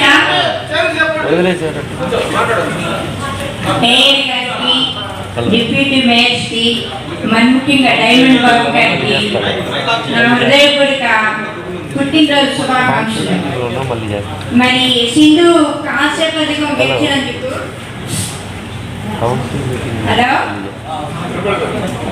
సింధు కాంస్య పథకం గెలిచినందుకు మనందరికీ హర్షదాయకం. పోతే ముఖ్యంగా ఇప్పుడు మన కౌన్సిల్లో ఈ 2వ కౌన్సిల్లో పన్ను రాయితీ గురించి మాట్లాడుకుంటున్నాం. అది మాటలు మనకు అనవసరం. పని చేయడం ముఖ్యం. ఆ పనిలో మనం చాలా ముందున్నామని మనందరికీ తెలుసు. కాకపోతే మంచి పనికి బుర్ర జల్లడం అనేది లోక రీతి. ప్రతిపక్షాలు ఇలా మాట్లాడే టైం వృధా చేసే కంటే మరి నేను 8వ వార్డులో చంద్రయ్య నగరు క్రిస్టియన్పేటలో 375 అడుగులున్న ఇల్లు అంటే సుమారు 41 గజాలు ఇల్లు ఉన్న వాళ్ళకి ఈ రాయితీ కలిగినందుకు నిన్న సాయంత్రం మా ఇంటికి వచ్చి చాలా హ్యాపీగా ఫీల్ అయ్యారు. అప్పుడు నేను ముందుగా రావడం మేయర్ గారికి మన ప్రభుత్వానికి హర్షదాయకంగా నేను అభినందించుకున్నా. ఎందుకంటే ఇంత మంచి పని చేస్తున్నప్పటికీ కరోనా 2 times వచ్చినప్పటికీ మన రాష్ట్ర ప్రభుత్వం అన్ని పథకాలు ముందుకు తెస్తున్నా ఇంకా ఏవో కొన్ని తల్లాలనే ప్రతిపక్ష పార్టీలు రాస్తున్నారు. రెండో పాయింట్, మరి గత ప్రభుత్వంలో దయ్యాగా వచ్చి అల్లీనగర్, మా పక్కనున్న అల్లీనగర్లో నా స్కూల్లో ఉన్న 2 పిల్లలు చచ్చిపోయారు. అప్పుడున్న ప్రభుత్వం మరి వాటర్ గురించి ఎట్లా తీసుకున్నారో మనకు తెలుసు కదా ఆ విషయం. మరి ఇప్పుడు మన అనురాధ గారు కానీ, మన జిఎంసీ స్టాఫ్ కానీ, మేయర్ గారు కానీ, శాసనసభ్యులు మద్దాలగిరి కానీ, ఎమ్మెల్యే గారు కానీ తీసుకుంటున్న శ్రద్ధ వల్ల ఎక్కడ చూసిన శానిటైజర్, కాలువల అభివృద్ధి, మరి డ్రైనేజ్ పొందుతుంటే వెంటనే వాళ్ళని మనం పిలిపించి చేయించుకోవడం, ఇన్ని అభివృద్ధి పనులు జరుగుతున్నా కూడా ఇంకా ఏదో తప్పు పట్టడం, ఏదో మన మీద బుర్ర చల్లడం, ఈ ప్రతిపక్ష ప్రక్షానికి ఇది తగదని చెప్తున్నాను అధ్యక్ష. నేను మరి ముఖ్యంగా మరి ఎక్కడో ఎమ్మెల్సీ గారు చెప్పారు, ఏదో కోట్ల రాయితీ కోసం ప్రజలపైన పన్ను వేయటం చాలా అసంభవం అని చెప్పారు. అయితే అధ్యక్ష, 15% అన్నది మా ప్రజలందరూ, కార్పొరేటర్లు, ప్రభుత్వ పక్షంలో ఉన్నటువంటి మన జిఎంసీ వాళ్ళు కానీ, అధికార పార్టీలో ఉన్న వాళ్ళు కానీ, రాష్ట్ర ప్రభుత్వం మీద ఒక్క విన్నపం చాలా బాధపడతారు. వాటి శాంతిపడి సర్వే ఆధారంగా కూడా మీరు తీసుకోవాల్సిందిగా దాన్ని కోరుతూ, ఈ పన్ను వల్ల వచ్చే లాభానికి మా వాటి అందరికీ లాభం జరుగుతుంది కోరుతూ, ఇంకా ఆ పన్ను 50% తగ్గించి చేయాల్సిందిగా కోరుతూ, ప్రతిపక్ష వాళ్ళందరూ ఏదైనా చెప్తున్నారు పబ్లిక్ చెప్తున్నారు, ఆ పబ్లిక్ గురించి ఆ అడ్డుగోడ డ్రైనేజ్ గురించి పూర్తిగా ఆహారం కావాలని నేను చెప్పబడి చెప్పాలి, తర్వాత మాట్లాడుకుందామని కోరుతూ ఈ అవకాశం మీకు మీ అందరికీ నమస్కారం పెడుతున్నాను. అధ్యక్ష, ఈ గుర్తింపు ఇచ్చే సంఘం కూడా మాయగా 1వ రీజన్లోనే స్వచ్ఛంగా ఉన్నాయి, 193 సంస్థలు ఉన్నాయి. మా 1వ రీజన్ ప్రజలకి మీరు అనుకున్నంత ఏం లేదు. ఇదంతా సంబంధించిన రైతులు వాళ్ళ దాని గురించి మాట్లాడుతున్నాం తప్ప మా ఇప్పుడు 1వ నుంచి మరి అందరూ ఎన్నుకోబడ్డారు.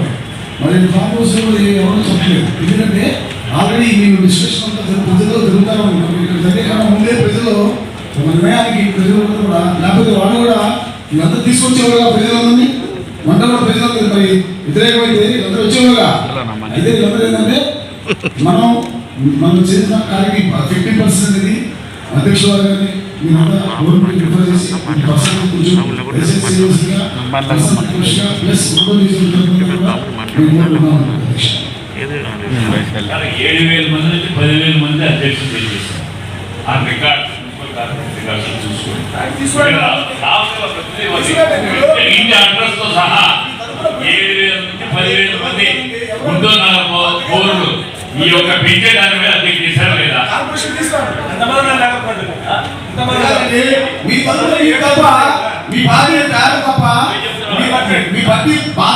తప్ప ఎవరు వచ్చారు? ఇప్పుడు మా తరఫున మీ పార్టీ కాదు తప్ప ఇప్పుడు 100 నుంచి మా ప్రజలు లేరా? వాళ్ళ పనులు అప్పులు పడితే వాళ్ళకి తెలీదా?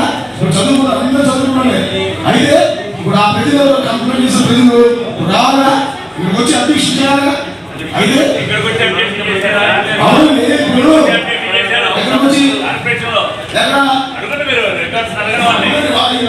మీ సంవత్సరాలు పెట్టి చూడండి.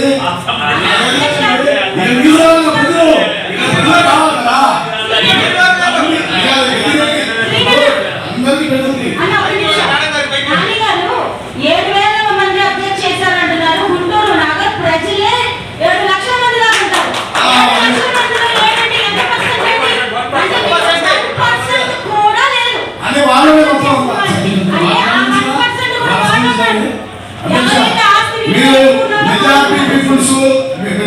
ఇంపుల్స్ ఆలోచన చేసే విధానం. ఇప్పుడు 7,000 మంది అన్నారు, 7,000 మంది 700 మంది రాలా, 500 మంది లేరు, 200 మంది లేరు. ఇప్పుడు ముందు ఇక్కడే వాళ్ళకే పెరిగేది. అయితే వీళ్ళు లేని ఆలోచన కలిగించి వీళ్ళు మన మనుగడ కోసం చేస్తారు తప్ప ఇది మంచి ఆలోచన విధానమే. కాకపోతే కొంచెం తగ్గించి చేయండి అధ్యక్ష. నమస్కారం.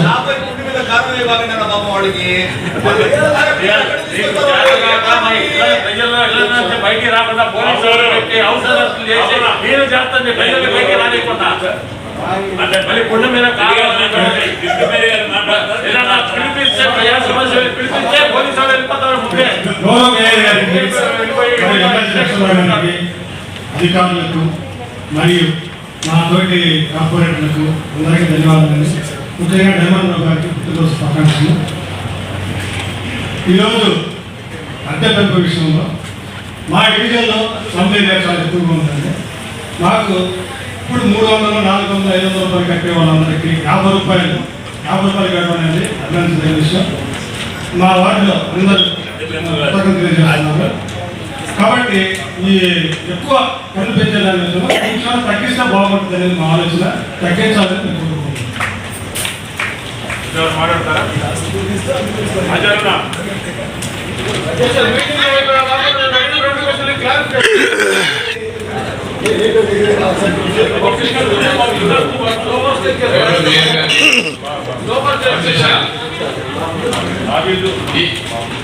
ఈ పెంచే పన్ను ఈ సంవత్సరం నుంచా లేకపోతే వచ్చే సంవత్సరం నుంచి అనేది క్లారిటీ కావాలి. ఇచ్చారు కదా సార్, పన్ను పెంచే మేము కట్టేసే ఉన్నాం. ఇప్పుడు మేము సంవత్సరాలు కట్టేసేసి ఉన్నాయి.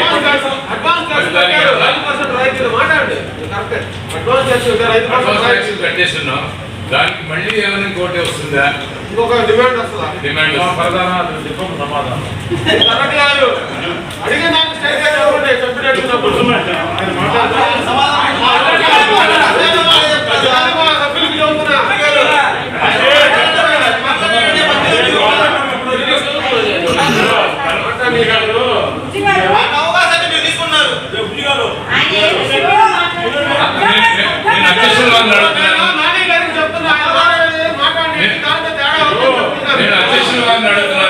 ప్రతిపక్షాన్ని అడగట్లా. తర్వాత ఇంకొక చిన్న ఇదండి డౌట్, నాకు డౌట్ ఏం కాదు, ఇది కొద్దిగా మీ దృష్టికి తీసుకురావడం జరుగుతుంది. మీరు ప్రభుత్వం దృష్టికి తీసుకెళ్ళండి. రిజిస్ట్రేషన్ వాల్యూ అనేది ప్రతి సంవత్సరం పెరుగుతుంది.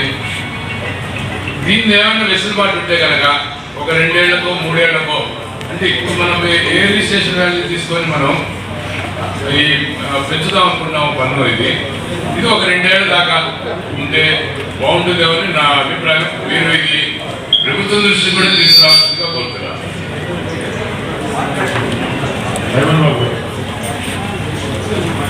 తెలుగుదేశంలో అర్థం చేసుకుని మాట్లాడేవాడు ఎవడు లేడు. మొత్తం చక్కగా వాళ్ళ అంత అయిపోతారు. ధన్యవాదాలు తెలియజేయాలి వాళ్ళు. నమస్కారం అధ్యక్ష. ఈరోజు భారతదేశం మొత్తం కూడా కేంద్ర ప్రభుత్వాలతో ఒక మంచి రిలేషన్స్, ఒక మంచి వాతావరణంలో గతంలో తెలుగుదేశం ప్రభుత్వం కూడా సంపూర్ణంగా కేంద్ర ప్రభుత్వంతో అన్నాతమ్ముడు, అక్కా చెల్లి అనేటువంటి అనుబంధాలు కొనసాగింపు పరిస్థితులు మనం గతంలో చూసాము. అయితే ఈరోజు వైఎస్ఆర్ కాంగ్రెస్ పార్టీ పరిస్థితులను బట్టి ప్రజా సంక్షేమాన్ని దృష్టిలో పెట్టుకొని చేస్తున్నటువంటి చర్యల్లో భాగంగా నేను ఇవాళ కొన్ని విషయాలు నేను దృష్టి తీసుకొస్తాను. నేను ఒక పని చేసేటప్పుడు సహజంగా అందరినీ శాంక్షన్ చేయడం అనేది ఎక్కడ అయ్యే పని కాదు. ఒక కుటుంబంలో ఉన్న పిల్లలు కూడా తల్లిదండ్రులు శాంక్షన్ చేయడం అనేది అయ్యే పని కాదు. ఇవాళ జరుగుతున్నటువంటి ప్రక్రియ మనం ఒకసారి దృష్టిలో పెట్టుకుంటే, గతంలో ప్రభుత్వాలు అన్నీ కూడా ట్యాక్సెస్ని, ప్రాపర్టీ ట్యాక్స్ కావచ్చు, కమర్షియల్ ట్యాక్సెస్ కావచ్చు, ఈ విధమైన ట్యాక్స్ అన్నింటినీ కూడా వ్యక్తుల ప్రభావాలతో రాజకీయ నాయకుల ప్రభావాలతో ఇన్ఫ్లుయెన్స్ తోటి మేనేజ్మెంట్తో జరిగినటువంటి ప్రక్రియ గత ప్రభుత్వాలు అన్నీ కూడా మనం చూసాం. నేను ఎందుకు ఇవాళ చెప్తున్నానంటే ఇవాళ వైఎస్ఆర్ కాంగ్రెస్ పార్టీ 2019 గౌరవ ముఖ్యమంత్రి జగన్మోహన్ రెడ్డి గారి అధ్యక్షతన ఆయన నాయకత్వంలో ప్రతి పనిలో కూడా పారదర్శకత కనపడతా ఉంది. ఇవాళ ఉన్నటువంటి కార్పొరేటర్లు కావచ్చు, స్థానిక శాసనసభ్యులు కావచ్చు, పార్లమెంట్ సభ్యులు కావచ్చు, ఒక పెన్షన్ని గైడ్ లైన్స్ ప్రకారంగా మార్పు చేయగలిగేటువంటి పరిస్థితి ఈ రాష్ట్రంలో ఏ ఒక్క ప్రజాప్రతినిధి కూడా లేదు అధ్యక్ష. అది కేవలం గౌరవ ముఖ్యమంత్రి జగన్మోహన్ రెడ్డి గారి అధ్యక్షతన ఆయన తీసుకున్నటువంటి గొప్ప నిర్ణయం.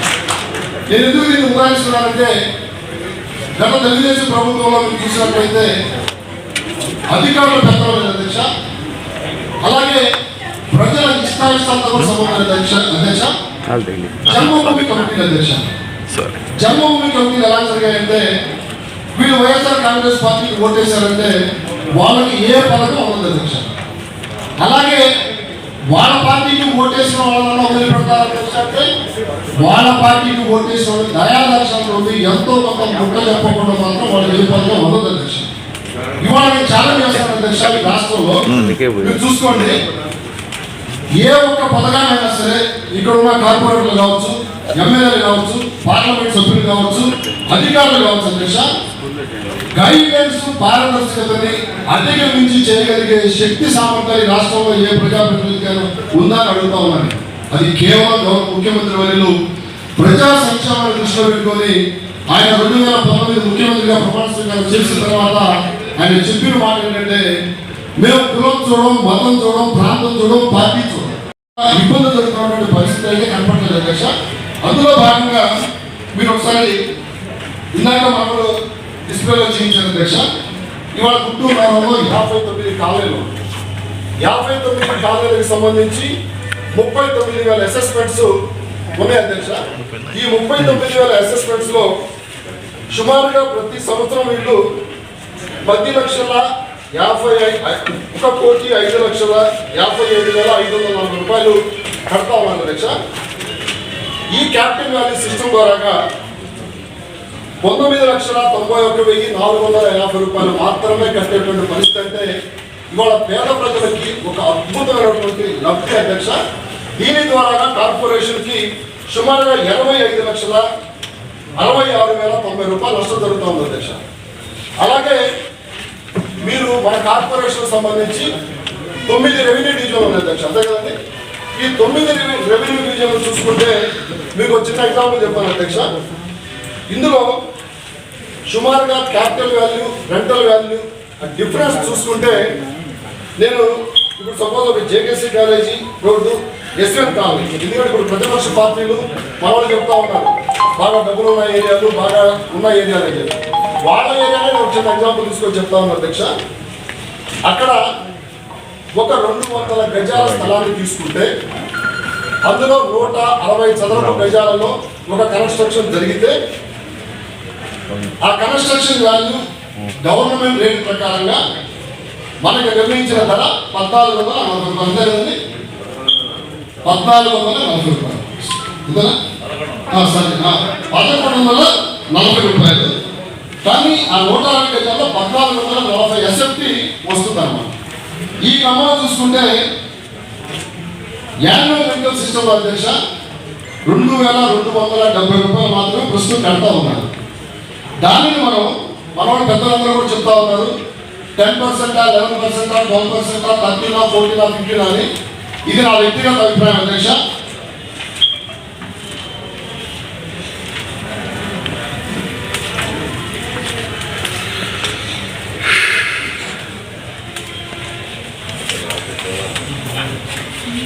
ఇది నా వ్యక్తిగత అభిప్రాయం అధ్యక్ష. 10% పెంచితే సపోజ్ జేకేసీ కాలేజీ ఏరియాలో క్యాపిటల్ వాల్యూ చదరపు గజానికి 7,125 రూపాయలు అధ్యక్ష ఇవాళ. దాన్ని మనం సుమారుగా 10% కనుక ఇంక్రీజ్ చేస్తే వాళ్ళు 340 రూపాయలు మాత్రమే అదనంగా కడతారు అధ్యక్ష ఆ ఏరియాకి సంబంధించి. ఏది క్యాపిటల్ వాల్యూలోకి మారిన తర్వాత 10% తీసుకుంటే, అంటే 15% తీసుకుంటే ఇంకొక 170 రూపాయలు పెరిగింది. ఇది నా వ్యక్తిగత అభిప్రాయం ఏంటంటే అధ్యక్ష, ఇది ప్రాథమిక దశలో ఉంది కాబట్టి ఇందాక గౌరవ ఎమ్మెల్సీ లక్ష్మణరావు గారు చెప్పినట్టు, అందరూ చెప్పినట్టు, మన ఈ కోవిడ్ టైంలో ఇందాక సోదరి ఈ ఇంట్రెస్ట్ గురించి కూడా చెప్తా ఉంది. ఈ 2 సంవత్సరాలకు సంబంధించి ఇంట్రెస్ట్ని పూర్తిగా తీసివేసే విధంగా మన కౌన్సిల్ తీర్మానం చేయాలి అధ్యక్ష. ఒకటి. రెండవది, ఇప్పుడు ప్రతిపక్ష పార్టీలు అందరూ చెబుతున్న క్రమంలో ప్రజలని ఖచ్చితంగా తప్పుదో పట్టించే విధంగా మాట్లాడుతున్నారు తప్పని అధ్యక్ష. నేను తీసుకున్న ఎగ్జాంపుల్ కూడా JKC college, Brindavan Gardens, Pattabhipuram, Vijayagunda వీటినే తీసుకుంటా ఉన్నాను అధ్యక్ష. వాటి గురించే చెప్తా ఉన్నాను. ఈ డిఫరెన్స్ లో 10% కనుక మనం కౌంట్లో తీసుకుంటే 340 రూపాయలు మాత్రమే పెరుగుతుంది అధ్యక్ష. అట్లాగే ఇప్పుడు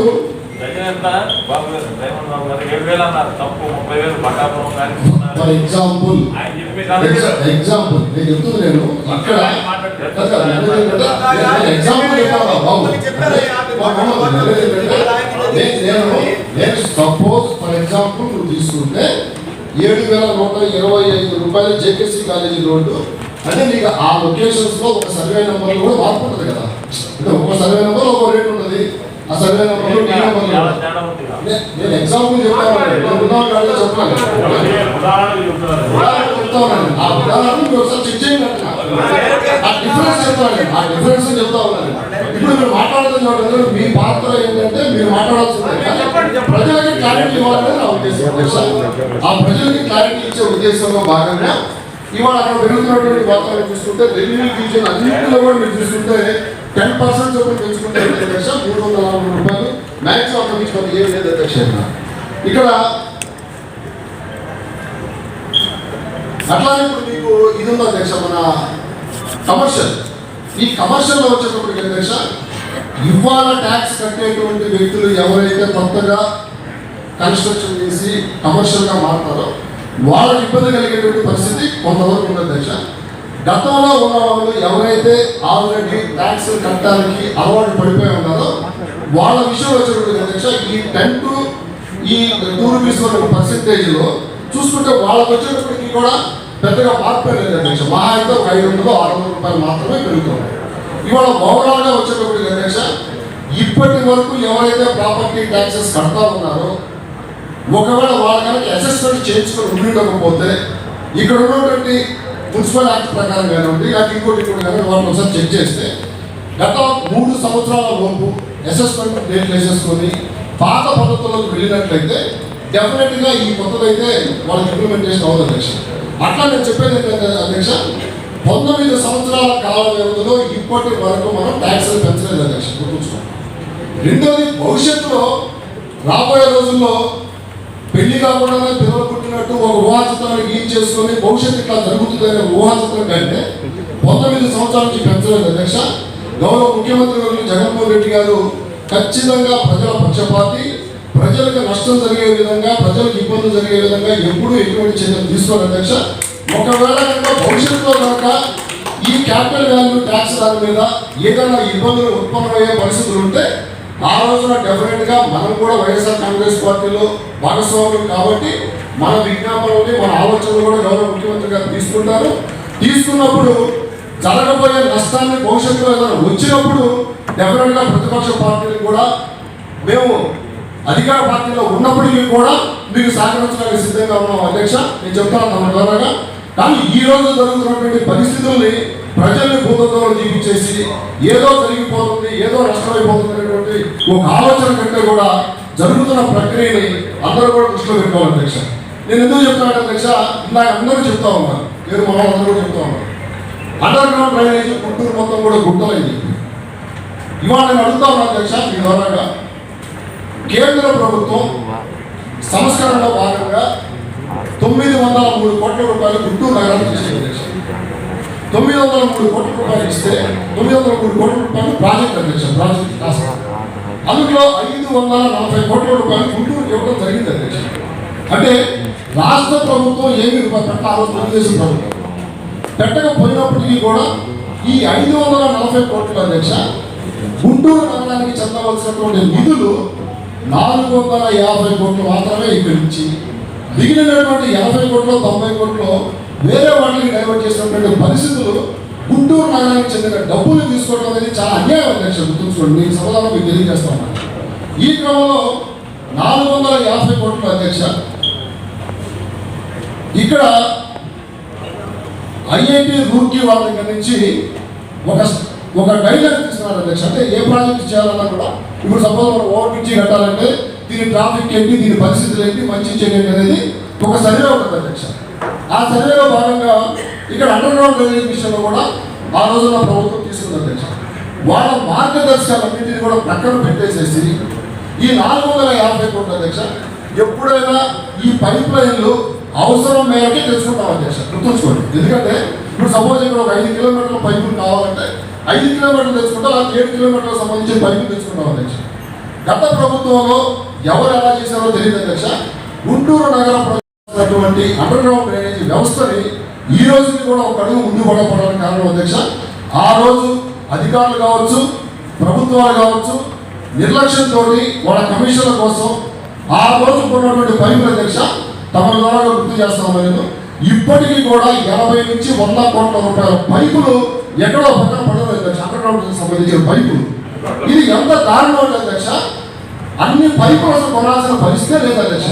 ఎందుకు కొన్నారంటే ఆ రోజున ఈ పైపుల మ్యానుఫ్యాక్చరర్స్ ఎవరైతే ఉన్నారో వాళ్ళతోటి ఇక్కడ ఉన్నటువంటి కాంట్రాక్టర్స్ పాలకులు ఆ రోజు అడిగే కొంతమంది ప్రతి దానికి సీఎం నుంచి ఫోన్ వచ్చేదండి, మేము అధికారులు మాత్రమే వాళ్ళ ఒత్తిడి తట్టుకోలేక కొన్ని పరిస్థితులకు తలపిన వాళ్ళు నిజాయితీ చెప్తా ఉంటే ఇవాళ 100 కోట్ల రూపాయల పైపులు డెవలప్మెంట్ చేస్తున్నటువంటి పైపులు మొత్తం కూడా కమిషన్ల కోసం, కాంట్రాక్టర్ల కోసం ఇవాళ మరుగులు పడేసేసి పక్కన పడేస్తే ఇవాళ గుంటూరు నగరానికి కార్పొరేషన్కి అదే కనుక సుమారుగా ఈ పైపు అండర్గ్రౌండ్ డ్రైనేజ్ వ్యవస్థ మొత్తం కంప్లీట్ అయిపోతే కార్పొరేషన్ సుమారుగా సంవత్సరాలు వచ్చినప్పటికీ కోట్ల రూపాయలు మనం నష్టపోయాం అధ్యక్ష.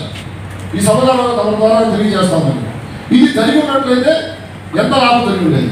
అలాగే స్టేట్ గవర్నమెంట్ బాధ్యత తీసుకొని చేస్తున్నటువంటి అండర్గ్రౌండ్ సిస్టమ్ని ఒక్క రూపాయి వాళ్ళు పెట్టింది లేకపోగా ఇక్కడ ఉన్న డబ్బులు తీసుకెళ్ళడం అండర్గ్రౌండ్ యూజీడీ సిస్టమ్ని పూర్తిగా సర్వనాశనం చేసినటువంటి పరిస్థితి అధ్యక్ష. ఇవన్నీ కూడా ఏమవుతుందంటే గత ప్రభుత్వాలు తెలుగుదేశం కావచ్చు, కాంగ్రెస్ కావచ్చు, ఏ ప్రభుత్వాన్ని కావచ్చు అధ్యక్ష వాళ్ళ యొక్క సొంత ఆలోచన విధానాల వలన ప్రజలకు నష్టం జరిగినటువంటి పరిస్థితులు మనం చూస్తా ఉన్నాం అధ్యక్ష. కానీ ఇవాళ గౌరవ ముఖ్యమంత్రి వర్యులకు అధ్యక్ష ప్రజలకి ప్రతి పని పట్ల పారదర్శకత, సంక్షేమ పథకాలు అధ్యక్ష ఇవాళ చూస్తా ఉంటే ఎన్నో సంక్షేమ పథకాలు. ఈ పథకాలన్నీ కూడా అన్ని పార్టీలకు సంబంధించి ఈ పార్టీ లేదు, ఆ పార్టీ లేదు, ఈ కులం లేదు, ఆ కులం లేదు, అందరికీ సంక్షేమ పథకాలు అందే విధంగా మనకి ఓటైన వ్యక్తులకి పథకాలు అందుతున్నాయి, ఓటేసిన వ్యక్తులకి పథకాలు అందుతున్నాయి. అంటే తారతమ్యం అనేది లేదు అధ్యక్ష. అందులో భాగంగా గతంలో ఉన్నటువంటి అధికారులు కావచ్చు, పాలకులు కావచ్చు, వీళ్ళందరూ చేసేటువంటి అవినీతి వల్ల ప్రజలకు నష్టం జరగకూడదన్న ఉద్దేశంతో క్యాపిటల్ వాల్యూ సిస్టంలోకి తీసుకొచ్చి దీన్ని పారదర్శకతో, ట్రాన్స్పరెన్సీ తోటి చేసే ప్రక్రియగా మార్పుగా చూడాల్సిందే తప్ప అధ్యక్ష ఇందులో ఏదో పెద్ద భూతత్వం ఉందని, ఇందులో ఏదో పుల్లు ఉందని చెప్పి ఆ రకంగా ప్రజల్ని మభ్య పెట్టదని చెప్పి తమరి ద్వారా ప్రతిపక్ష పార్టీని విన్నవించుకుంటూ ఈ అవకాశం ఇచ్చినటువంటి మీ అందరూ కూడా ధన్యవాదాలు తెలియజేసుకుంటూ సెలవుస్తున్నాను. దీన్ని 10% చేయాలని నా వ్యక్తిగత అభిప్రాయం అధ్యక్ష తమకు నిర్ణయం చేస్తుంది.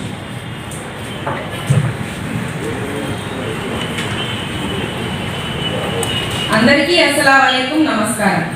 ముందుగా గుంటూరు కార్పొరేషన్ డిప్యూటీ మేయర్కి నాకు సహకరించిన మన గుంటూరు తూర్పు ఎమ్మెల్యే గౌరవనీయులైన ముస్తఫా గారికి, మన గుంటూరు నగర మేయర్ గౌరవనీయులైన మనోహర్ నాయుడు గారికి, మన గుంటూరు వెస్ట్ ఎమ్మెల్యే గౌరవనీయులైన మద్దలగిరి గారికి, ఎమ్మెల్సీ గౌరవనీయులైన అప్పిరెడ్డి గారికి, ఎంపీ గౌరవనీయులైన అయోధ్య రామిరెడ్డి గారికి, ఎంపీ గౌరవనీయులైన మోపిదేవి వెంకటరమణ గారికి, మన రాష్ట్ర హోమ్ మినిస్టర్ గౌరవనీయులైన సుచిత్ర మేడం గారికి, మిర్చి యాడ్ చైర్మన్ గౌరవనీయులైన యేసురత్నం గారికి, నగర జిఎంసి గౌరవనీయులైన కమిషనర్ మేడం గారికి, నగర డిప్యూటీ మేయర్ గౌరవనీయులైన డైమండ్ బాబు గారికి, గౌరవనీయులైన ఎమ్మెల్సీ లక్ష్మణ్ గారికి, రాష్ట్ర నాయకులు, జిల్లా నాయకులు, నగర నాయకులు, అధికారులందరికీ, నా తోటి కార్పొరేటర్స్ అందరికీ నా హృదయపూర్వక కృతజ్ఞతలు తెలుపుతున్నాను.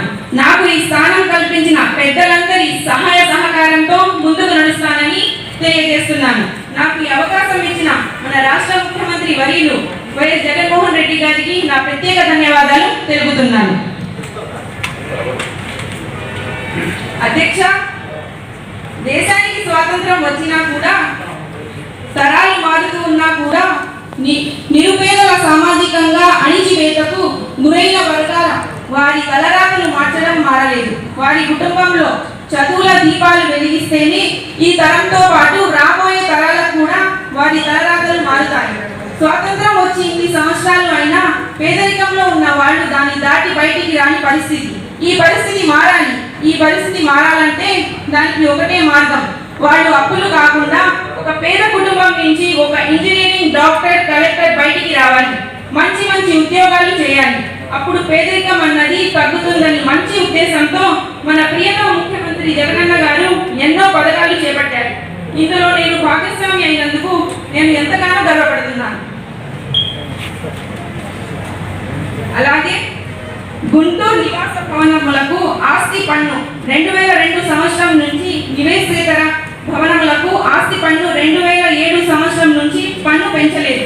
ఆంధ్రప్రదేశ్లో మున్సిపల్ కార్పొరేషన్ యాక్ట్ ప్రకారం ప్రతి 5 సంవత్సరాలకి పన్ను పెంపుదల చేయాలి. కానీ గత 19 సంవత్సరాలు నివాస భవనాలకు, గత 14 సంవత్సరాల నుండి నివేశేతర భవనములకు ఆస్తి పన్ను ఏ విధమైన మార్పులు జరగలేదు.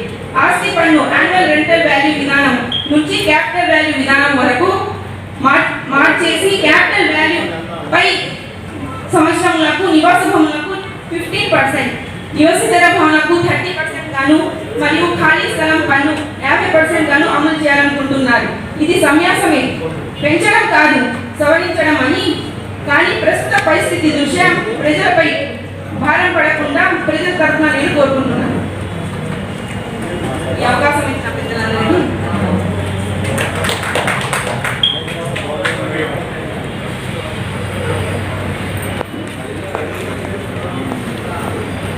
గౌరవ మేయర్ గారికి, కమిషనర్ మేడంకి, ఎమ్మెల్సీ లక్ష్మణరావు గారికి, ఇంకా ఇతర అధికారులకు, నా తోటి కార్పొరేటర్లందరికీ ముందుగా నా నమస్కారములు.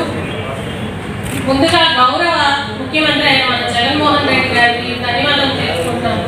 ఎందుకంటే పారదర్శకతే లక్ష్యంగా ముందుకు వెళ్తున్న ముఖ్యమంత్రి మన జగన్మోహన్ రెడ్డి గారు. ఈ హర్షణీయంగా 15% అనేది పన్నులు ప్రజల మీద పెద్ద భారం ఏం పడదు అధ్యక్ష. ఈ 15% అనేది హర్షణీయమే అనుకుంటున్నాను. ఎందుకంటే మహిళా రక్షణయే, మహిళా సాధికారతయే లక్ష్యంగా ముందుకు వెళ్తున్న మన ముఖ్యమంత్రి జగన్మోహన్ రెడ్డి గారు. ఈ పారదర్శక ప్రభుత్వమే కానీ, సంక్షేమ ప్రభుత్వమే కానీ జగన్మోహన్ రెడ్డి గారి ప్రభుత్వంలో జరుగుతుంది కానీ ఏ ఇతర ప్రభుత్వంలో జరగలేదు. కాబట్టి పేదల పెన్నిదిగా, ప్రజా పక్షపాతిగా ఉన్న మన జగన్మోహన్ రెడ్డి గారు ప్రజల గురించి ఆలోచించే విధానంలో ఈ 15% అనే దాన్ని ఏదైనా అవకాశం ఉంటే తగ్గించవలసిందిగా కోరుకుంటున్నాను. Thank you very much.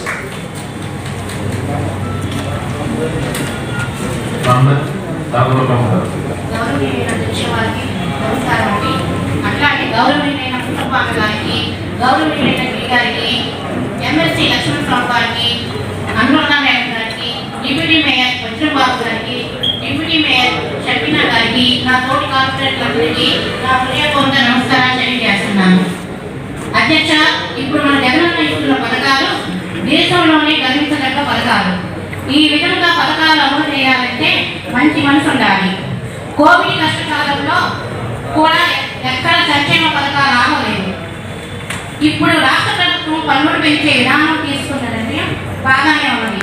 కానీ మా వార్డులో కొంత భాగం ఇల్లు వక్ఫ్ బోర్డుకు సంబంధించిన సుమారు 343 ప్లాట్లు ఉన్నాయి అధ్యక్ష. వీటిలో కూడా కొన్ని రిజిస్ట్రేషన్ అయినవి, మరి కొన్ని రిజిస్ట్రేషన్ కాలేదు. అదేవిధంగా ఎస్సీ కాలనీ అయిన వెంకటాద్రిపేట మరియు వ్యవస్థ కాలనీ మరియు మోతీలాల్ నగర్ లాంటివి బాగా వెనుకబడి ఉన్నవి సమ్మేళనాలు. వీటిని దృష్టిలో పెట్టుకొని ఈ కరోనా కష్టకాలంలో కొంతమేర పన్ను శాతం తగ్గిస్తే బాగుంటుందని నా కోరిక, నా అభిప్రాయం అధ్యక్ష.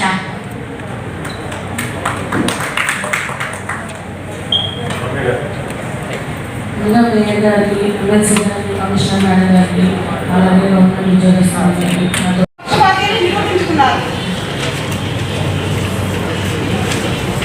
ఈ పన్నులు కావడం వల్ల మధ్యతరగతి లాంటి వాళ్ళకు మళ్ళీ ఆస్తులు ప్రతిసారి అమ్ముకొని కొనుక్కునే వాళ్ళకు అదనపు భారం పడుతుంది. ఇది ఒక కొంచెంసారి ఆలోచించి నిర్ణయం తీసుకోవాల్సిందిగా నేను కోరుతున్నాను.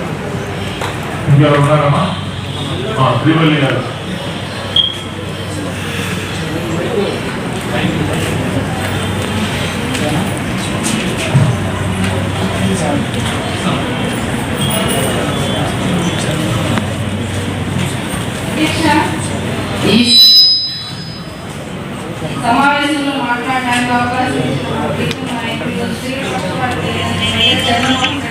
ధన్యవాదాలు. సమావేశం ముఖ్య ఎజెండా అధ్యాయ పద్ధతి నుండి క్యాపిటల్ వాల్యూ మూలధన పద్ధతి ద్వారా విధానం చాలా మంచి ఆలోచన. ఎందుకంటే ఇంతవరకు పన్నులు వేసే విధానం సామాన్యులకు సరిగా అర్థం కాలేదు. ఈ మూలధన విధానంలో ఇంటి స్థలము, భవనం యొక్క విస్తీర్ణము, ఆధారము ప్రతి వ్యక్తి ఎస్ఆర్ఓ ద్వారా తెలుసుకునే అవకాశం ఉంటుంది. మూలధన పద్ధతి మంచిదే, కానీ కొంచెం అవకాశం ఉంటే పన్ను శాతం తగ్గించడానికి మన సమావేశం తీర్మానం చేసి మన ముఖ్యమంత్రి గారి సిఫారసు చేయబడతాం. ఈ అవకాశం ఇచ్చిన మేయర్ గారికి, ఎమ్మెల్యే గిరి గారికి, డిప్యూటీ మేయర్ రేమండ్ అన్నకి ధన్యవాదాలు. సజీలా గారు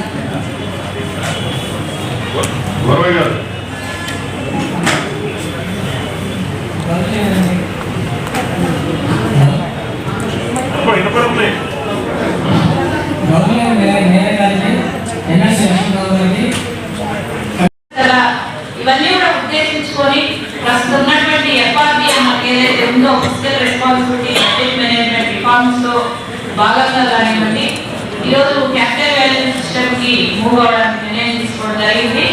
సో దీంట్లో మనకి గుంటూరు నగరంలో మన రెసిడెన్షియల్ బిల్డింగ్స్ అయితే 0.15% వాళ్ళకి ఏదైతే క్యాపిటల్ వాల్యూ ఉందో దాంట్లో 0.15% మాత్రం మనం జిల్లాలో డ్రాఫ్ట్ నోటిఫికేషన్ ఇవ్వడం జరిగింది.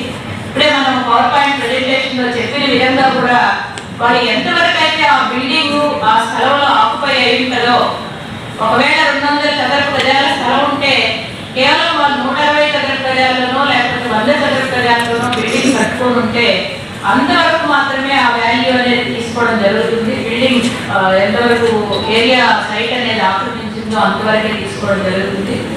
అదేవిధంగా దీంట్లో చాలా అంటే పేద ఎవరైతే పూర్ పీపుల్ ఉన్నారో, పూరెస్ట్ ఆఫ్ ద పూర్, మనకున్నటువంటి డేటాబేస్ ప్రకారము 375 చదరపు గజాలకు లోపల ఎక్కడైనా సరే, ఏ ఏరియాలో అయినా సరే, అది స్లమ్ ఏరియాస్ అని కాదు, పోష్ ఏరియాస్ అని కాదు, ఎక్కడైనా సరే ఏ ఏరియాలో అయినా 375 చదరపు గజాల వరకు 375 చదరపు అడుగులకి మనకి పన్ను అనేది సంవత్సరానికి 50 రూపాయలుగా ఎన్నడూ లేనంతగా దాన్ని వాళ్ళకి ఆ అవకాశం అనేది కల్పించడం జరిగింది. సో గౌరవ సభ్యులు కొంతమంది దీంట్లో కొన్ని సందేహాలు అనేది వెలిపించారు. ఏదైతే సూపర్ స్ట్రక్చర్ ట్యాక్స్ అనేది ఉందో వాళ్ళకి ఇప్పుడు టైటిల్ కన్ఫర్మ్ అవుతుందా అనేది ఏ విధంగా కూడా కాదండి. అది కేవలం సూపర్ స్ట్రక్చర్ ట్యాక్స్ గానే ఉంటుంది. సో ఎక్కడైతే ఆ ఏరియాలో మనకి రిజిస్ట్రేషన్ వాల్యూస్ అందుబాటులో లేవో వాటికి నియర్ బై ఏరియా ఉన్నటువంటి రిజిస్ట్రేషన్ వాల్యూని మాత్రమే తీసుకోవడం జరుగుతుంది. సో ఆ విధంగా మనం అసెస్మెంట్ అనేది ఈ మన ముఖ్యంగా గుంటూరు నగరంలో అయితే మనకి సుమారుగా ఉన్నటువంటి అసెస్మెంట్స్ 21 నుంచి 22% వరకు, అంటే 39,000 అసెస్మెంట్స్ మనకి ఇప్పటికీ లబ్ధి పొందుతున్నారు దీనివల్ల 50 రూపాయలు దీనివల్ల. సో ఇది చాలా పేద ప్రజలకైతే చాలా మంచిది. అదేవిధంగా రెసిడెన్షియల్ సంబంధించి మనం మిగతా వర్గాల వారికి వచ్చినట్లయితే రెసిడెన్షియల్ సంబంధించి మనకి 2002లో కూడా 2002లో యూనియన్ చేసినప్పుడు కూడా గుంటూరు నగరంలో మిగతా వర్గాలు కాకుండా ఇక్కడ రెసిడెన్షియల్ కి చాలా తక్కువ వాల్యూ అనేది పెట్టడం జరిగింది. రెసిడెన్షియల్ నుంచి మనకు వచ్చేటువంటిది చాలా తక్కువగా ఉంది. సో ప్రస్తుతం అది కూడా మనం 0.15% మాత్రం ప్రపోజ్ చేయడం జరిగింది క్యాపిటల్ వాల్యూలో. వాళ్ళకి ఇప్పుడు క్యాపిటల్ వాల్యూ వల్ల ఎంతవరకు పెరిగినప్పటికీ ట్యాక్స్ 15% మాత్రమే దాన్ని లిమిటేషన్ అనేది గవర్నమెంట్ దానికి రిస్ట్రిక్షన్ అనేది చేయడం జరిగింది.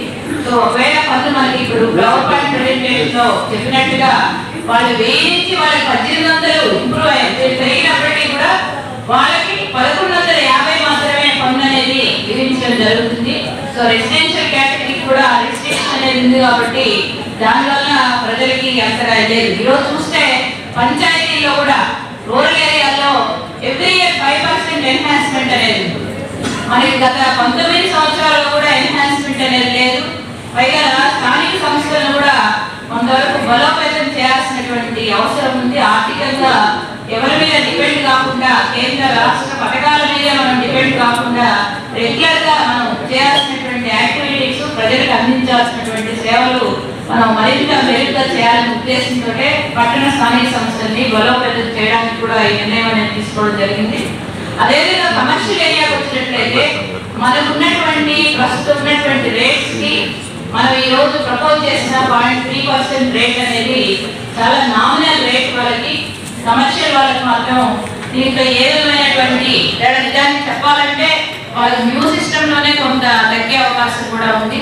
సో ఎవరికి కూడా పెద్దగా దీన్ని భారం కాకుండానే ఈ రేట్స్ అన్ని కూడా ప్రపోజ్ చేయడం జరిగింది.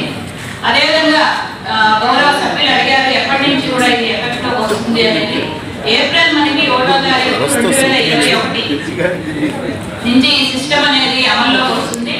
కొన్ని మనం రెజల్యూషన్స్ చేసి పంపించకపోవడం వల్ల కానివ్వండి, సాఫ్ట్వేర్ ఇష్యూస్ వల్ల కానీ మనం ఏప్రిల్లో చేయలేకపోయారు. కాబట్టి ఇప్పుడు ఆల్రెడీ పే చేసిన వాళ్ళకి ఏదైనా డిఫరెన్స్ ఉంటే వాళ్ళకి రివైజ్ మళ్ళీ డిమాండ్ అనేది ఇవ్వడం జరుగుతుంది. దాని ప్రకారము ప్రజలు అనేది పే చేయాల్సి ఉంటుంది. కొన్ని కారణాల వల్ల మేము అవగాహన కార్యక్రమాలు కూడా ముందుగా పెట్టలేకపోయాము. తప్పనిసరిగా ప్రజల్లో ఇది ఎవరికైతే రీచ్ కావాల్సిందో వాళ్ళందరికీ కూడా దీని మీద అర్థమయ్యే విధంగా అవగాహన కార్యక్రమాలు కూడా ఏర్పాటు చేయడం జరుగుతుంది. సో మనకి ఉన్నటువంటి గుణగాంలో మనం రెసిడెన్షియల్ కి 0.15 అనేది కొంతమంది సభ్యులు దాన్ని కన్సిడర్ చేయాలనేది కూడా వాళ్ళు రిక్వెస్ట్ చేశారు. అది సభ అభిప్రాయం మేరకు మనం రెసిడెన్షియల్ ని కొంతవరకు ఏదైనా సరే మీరు కన్సిడర్ చేయొచ్చు. నాన్ రెసిడెన్షియల్ అయితే మనకి ఉన్నటువంటి రేట్స్ అనేవి చాలా రీజనబుల్ గా ఉంది. అదేవిధంగా ఖాళీ స్థలాలకు సంబంధించి కూడా మనకి 0.5% ఆఫ్ ది క్యాపిటల్ వాల్యూ ప్రకారము అది ప్రస్తుతం ఉన్నది అదే, దాంట్లో ఏ విధమైనటువంటి మార్పు లేదు. సేమ్ సిస్టమ్ మనం ఇంప్లిమెంట్ చేయడానికి పెట్టడం జరిగింది. ఎక్కడైతే మనకి అక్కడ అనారోగ్య పరిస్థితులు కానీ తలెత్తే అవకాశం ఉందో వాటర్ స్టాగ్నేషన్ అనేది కూడా చాలా చోట్ల మనం చూస్తూ ఉన్నాము. చాలా మంది రియల్ ఎస్టేట్ పర్పసెస్ కానీ ఏదైనా సరే ఖాళీ స్థలాలు కొనేసి కట్టకుండా అట్లా ఉంచేసిన వాళ్ళ చోట మనం పెనాల్టీ ఇంపోజిషన్ అనేది జరుగుతుంది. సో ఇది ట్యాక్స్ వరకు వచ్చినట్లయితే మనం ప్రస్తుతం ఉన్నటువంటి సిస్టమ్నే మనం ఇంప్లిమెంట్ చేయడం జరుగుతుంది. కాబట్టి ఈ విషయాలన్నీ కూడా సభ దృష్టికి తీసుకురావడం జరుగుతుంది. థ్యాంక్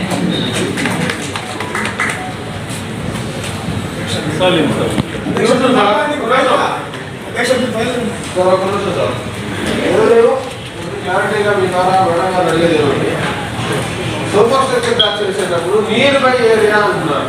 నియర్ బై ఏరియా అన్నప్పుడు నేను అడుగుతున్న ఐడి హాస్పిటల్ ఉంది, లేదా అశ్విన్ కాలనీ ఎక్స్టెన్షన్లో నేతాజీ నగర్ ఉంది.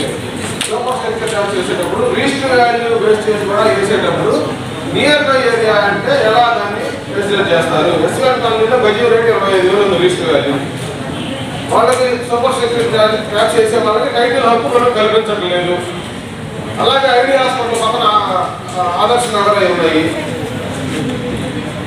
పేదవాళ్ళు ఉండే సమస్యలు చెప్పవాలి. పేదవాళ్ళ సమస్యలు అంటే నేను అడుగుతుంది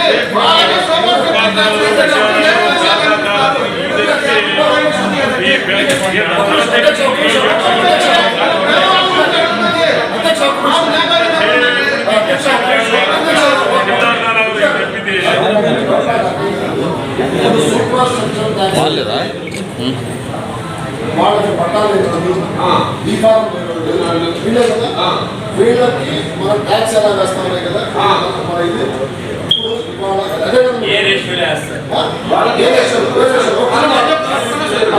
near by area register value market ఆధారంగా చేసుకుని వాళ్ళ ట్యాక్స్ అదనంగా ఈ ట్యాక్స్ కూడా కలుపుతారు.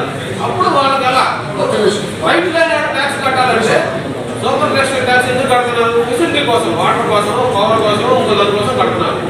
ఈ వాల్యూ కూడా వాళ్ళకి యాడ్ అయితే రైట్ రానప్పుడు వాళ్ళు ఎట్లా కట్టాలి?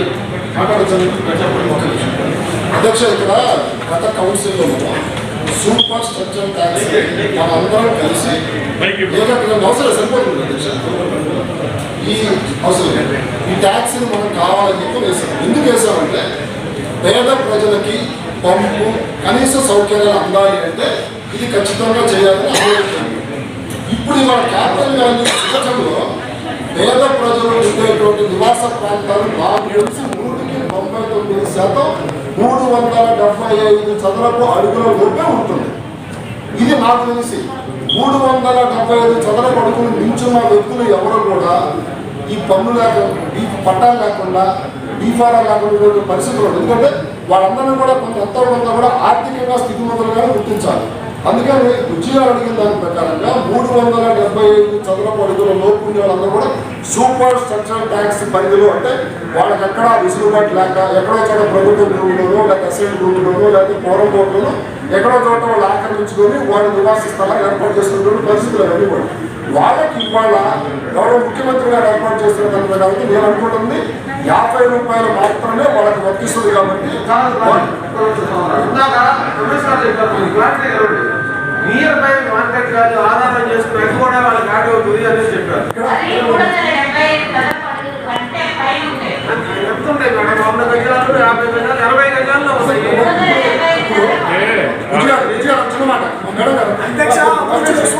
సూపర్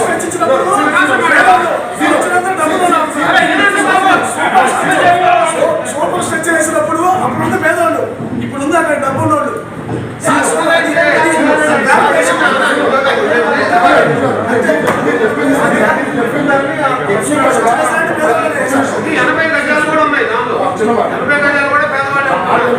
సూపర్ స్ట్రక్చర్ ట్యాక్స్ మీరు చెప్పేది ఖచ్చితంగా పట్టాలు ఉన్నాయి కదా, ఈ ఫార్మ్ కదా, వాళ్ళ చేతులు మారి నేను చెప్పినట్టు వాళ్ళు రాసుకుంటారు కదా. కానీ అటువంటి ప్రాంతాల్లో వ్యక్తులు 199% 375 చదరపు అడుగులలో ఉండే వ్యక్తులని నా అభిప్రాయం. ఒక నిమిషం, ఒకవేళ దాన్ని మించి ఉన్న ఏరియా ఏదైనా ఉంటే స్పెసిఫిక్ గా మీరు ఏదైనా ఐడెంటిఫై చేస్తే నెక్స్ట్ కౌన్సిల్ లో మాట్లాడుతున్నాం.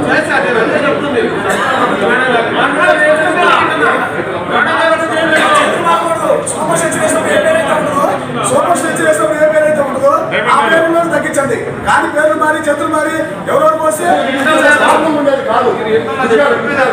నేను చెప్పే అంశం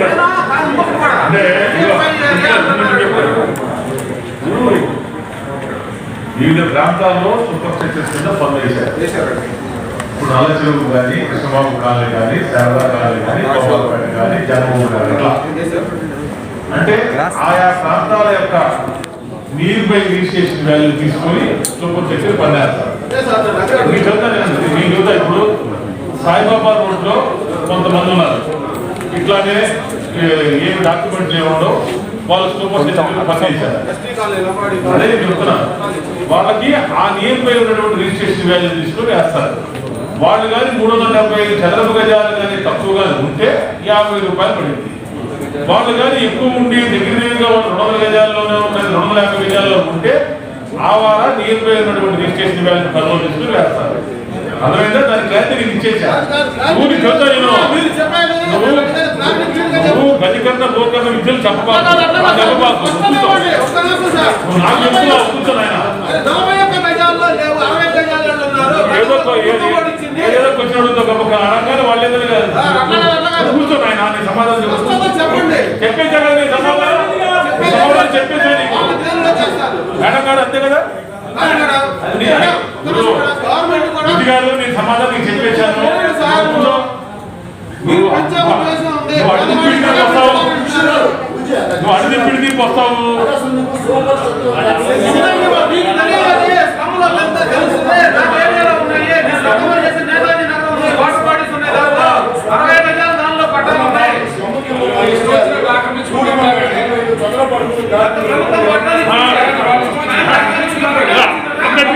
అంబేద్కర్ గారు ఇప్పుడు ఆ ఏరియాను బట్టి రిజిస్ట్రేషన్ వాల్యూ పక్కన పరిధిలో తీసుకొని దాన్ని డిసైడ్ చేస్తారు.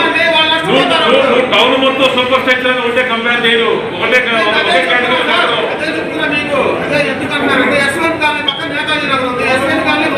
ఎక్కువ ఉంది, అక్కడ తక్కువ ఉంటుంది, వాళ్ళకున్న వస్తువులు తక్కువ, వాళ్ళు ఏమైపోతారు. మేడం గారు మీరు క్లారిటీ లేదు, మీ ఆలోచన మీ పొందులు ఏంటివే, మీరు అదే ఆలోచనలో ఉన్నారు. మీరు చెప్పేదాన్ని సమాధానం చెప్పండి. 60 గజాల్లో కూడా ఇచ్చినవి ఉన్నాయి పట్టాలు, గత ప్రభుత్వం 60 గజాలు పట్టాలు ఇచ్చినవి. మొత్తం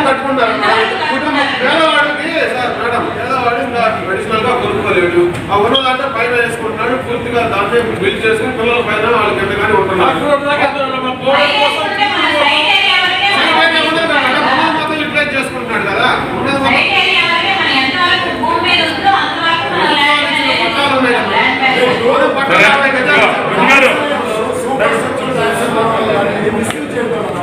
ఈరోజు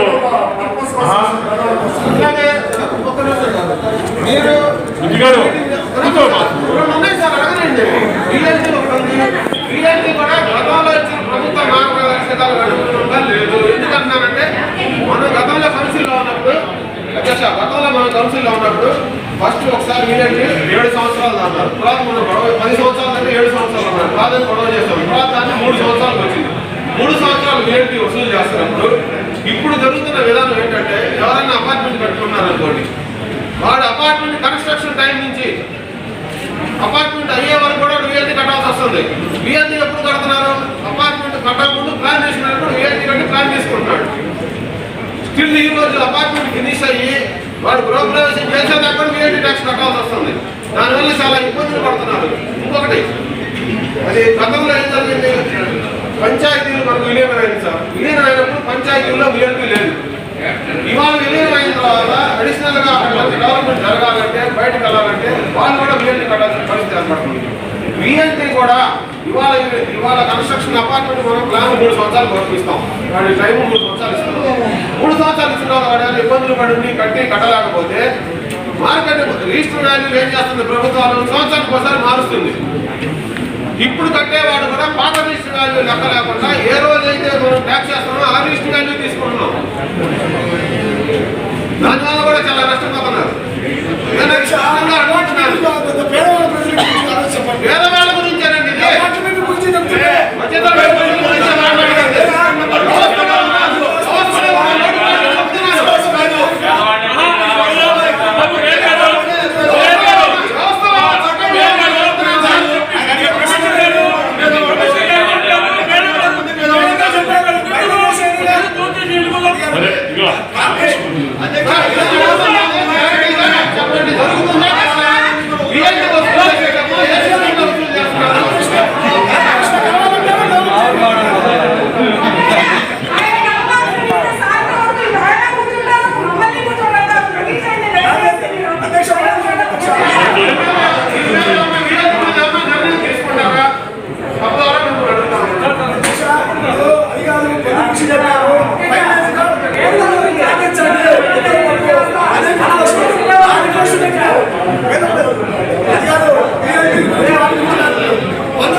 ఈరోజు జరిగినటువంటి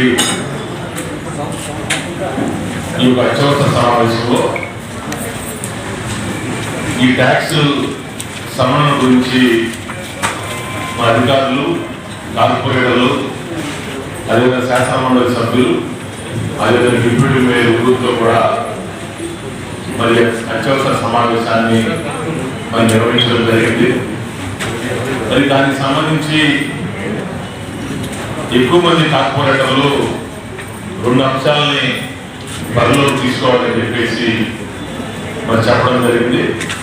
ఆ 2 అంశాలను కూడా పరిలోకి తీసుకోవాలి, వాటిని పునరాలోచించాలని చెప్పేసి కూడా వాళ్ళు చట్టం బట్టి మరి ఇందాక చాలామంది కార్పొరేటర్లు చెప్పారు, కోవిడ్ కష్టకాలంలో పన్నుల మీద వడ్డీ మాఫీ చేయాలి అని చెప్పేసి మరి చాలామంది కార్పొరేటర్లు కూడా చాలా పెద్ద మనసుతో వాళ్ళందరూ కూడా సభ దృష్టికి తీసుకురావడం కూడా జరిగింది.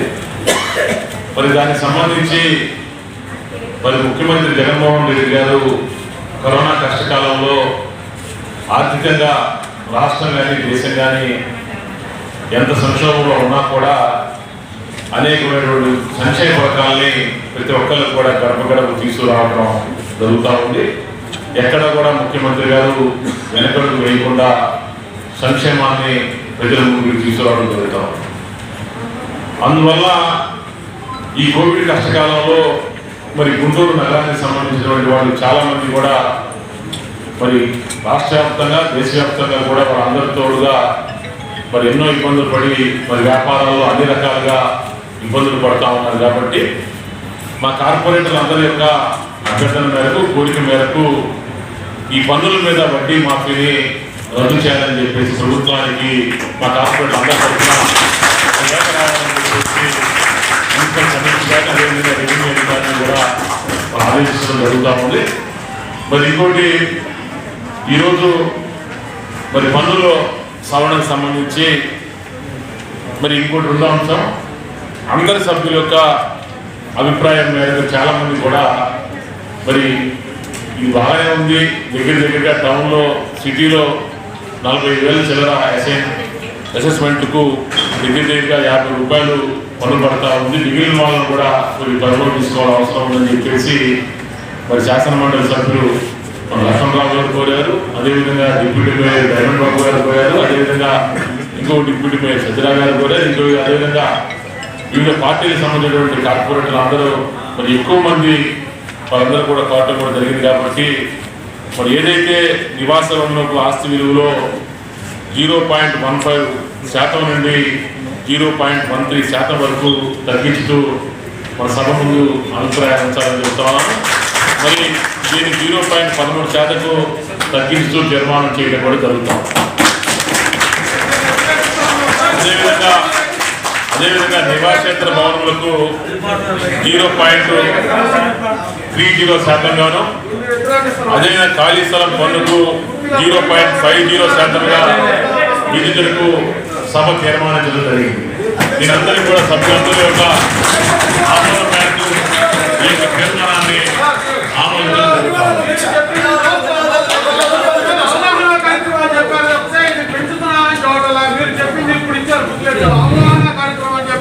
మెజార్టీ ఉందని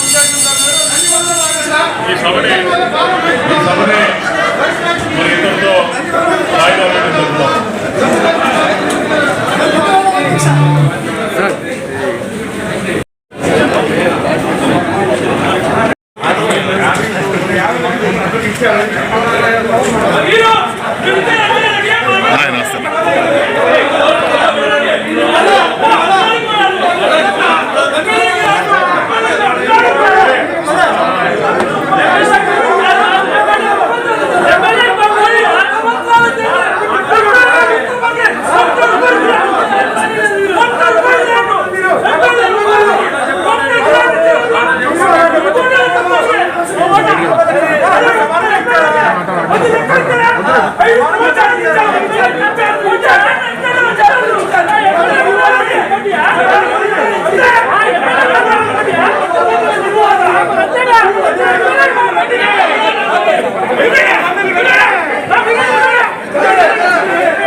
అమ్మని చెప్పారు.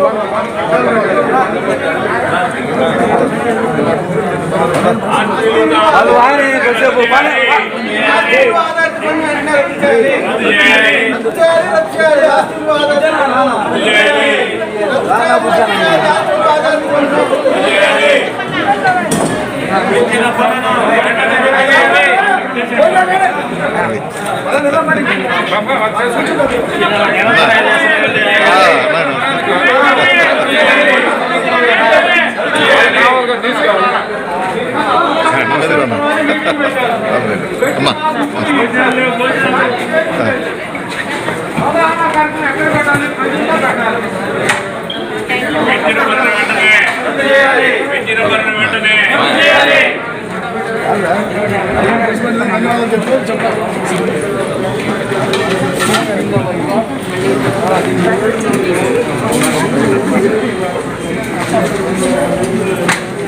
మేడం నమస్తే మేడం.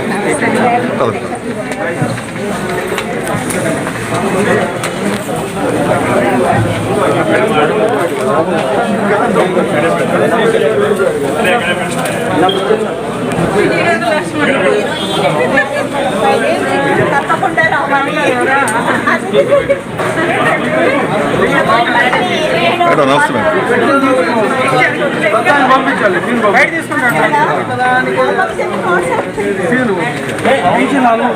జనా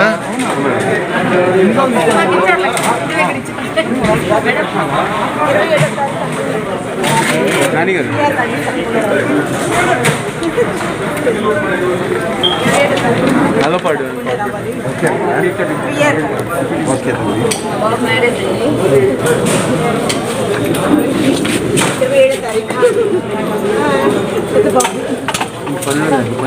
దయచేసి సమాచార్ టీవీకి సబ్స్క్రైబ్ చేయండి. పక్కనే ఉన్న బెల్ బటన్ నొక్కండి. Thank you.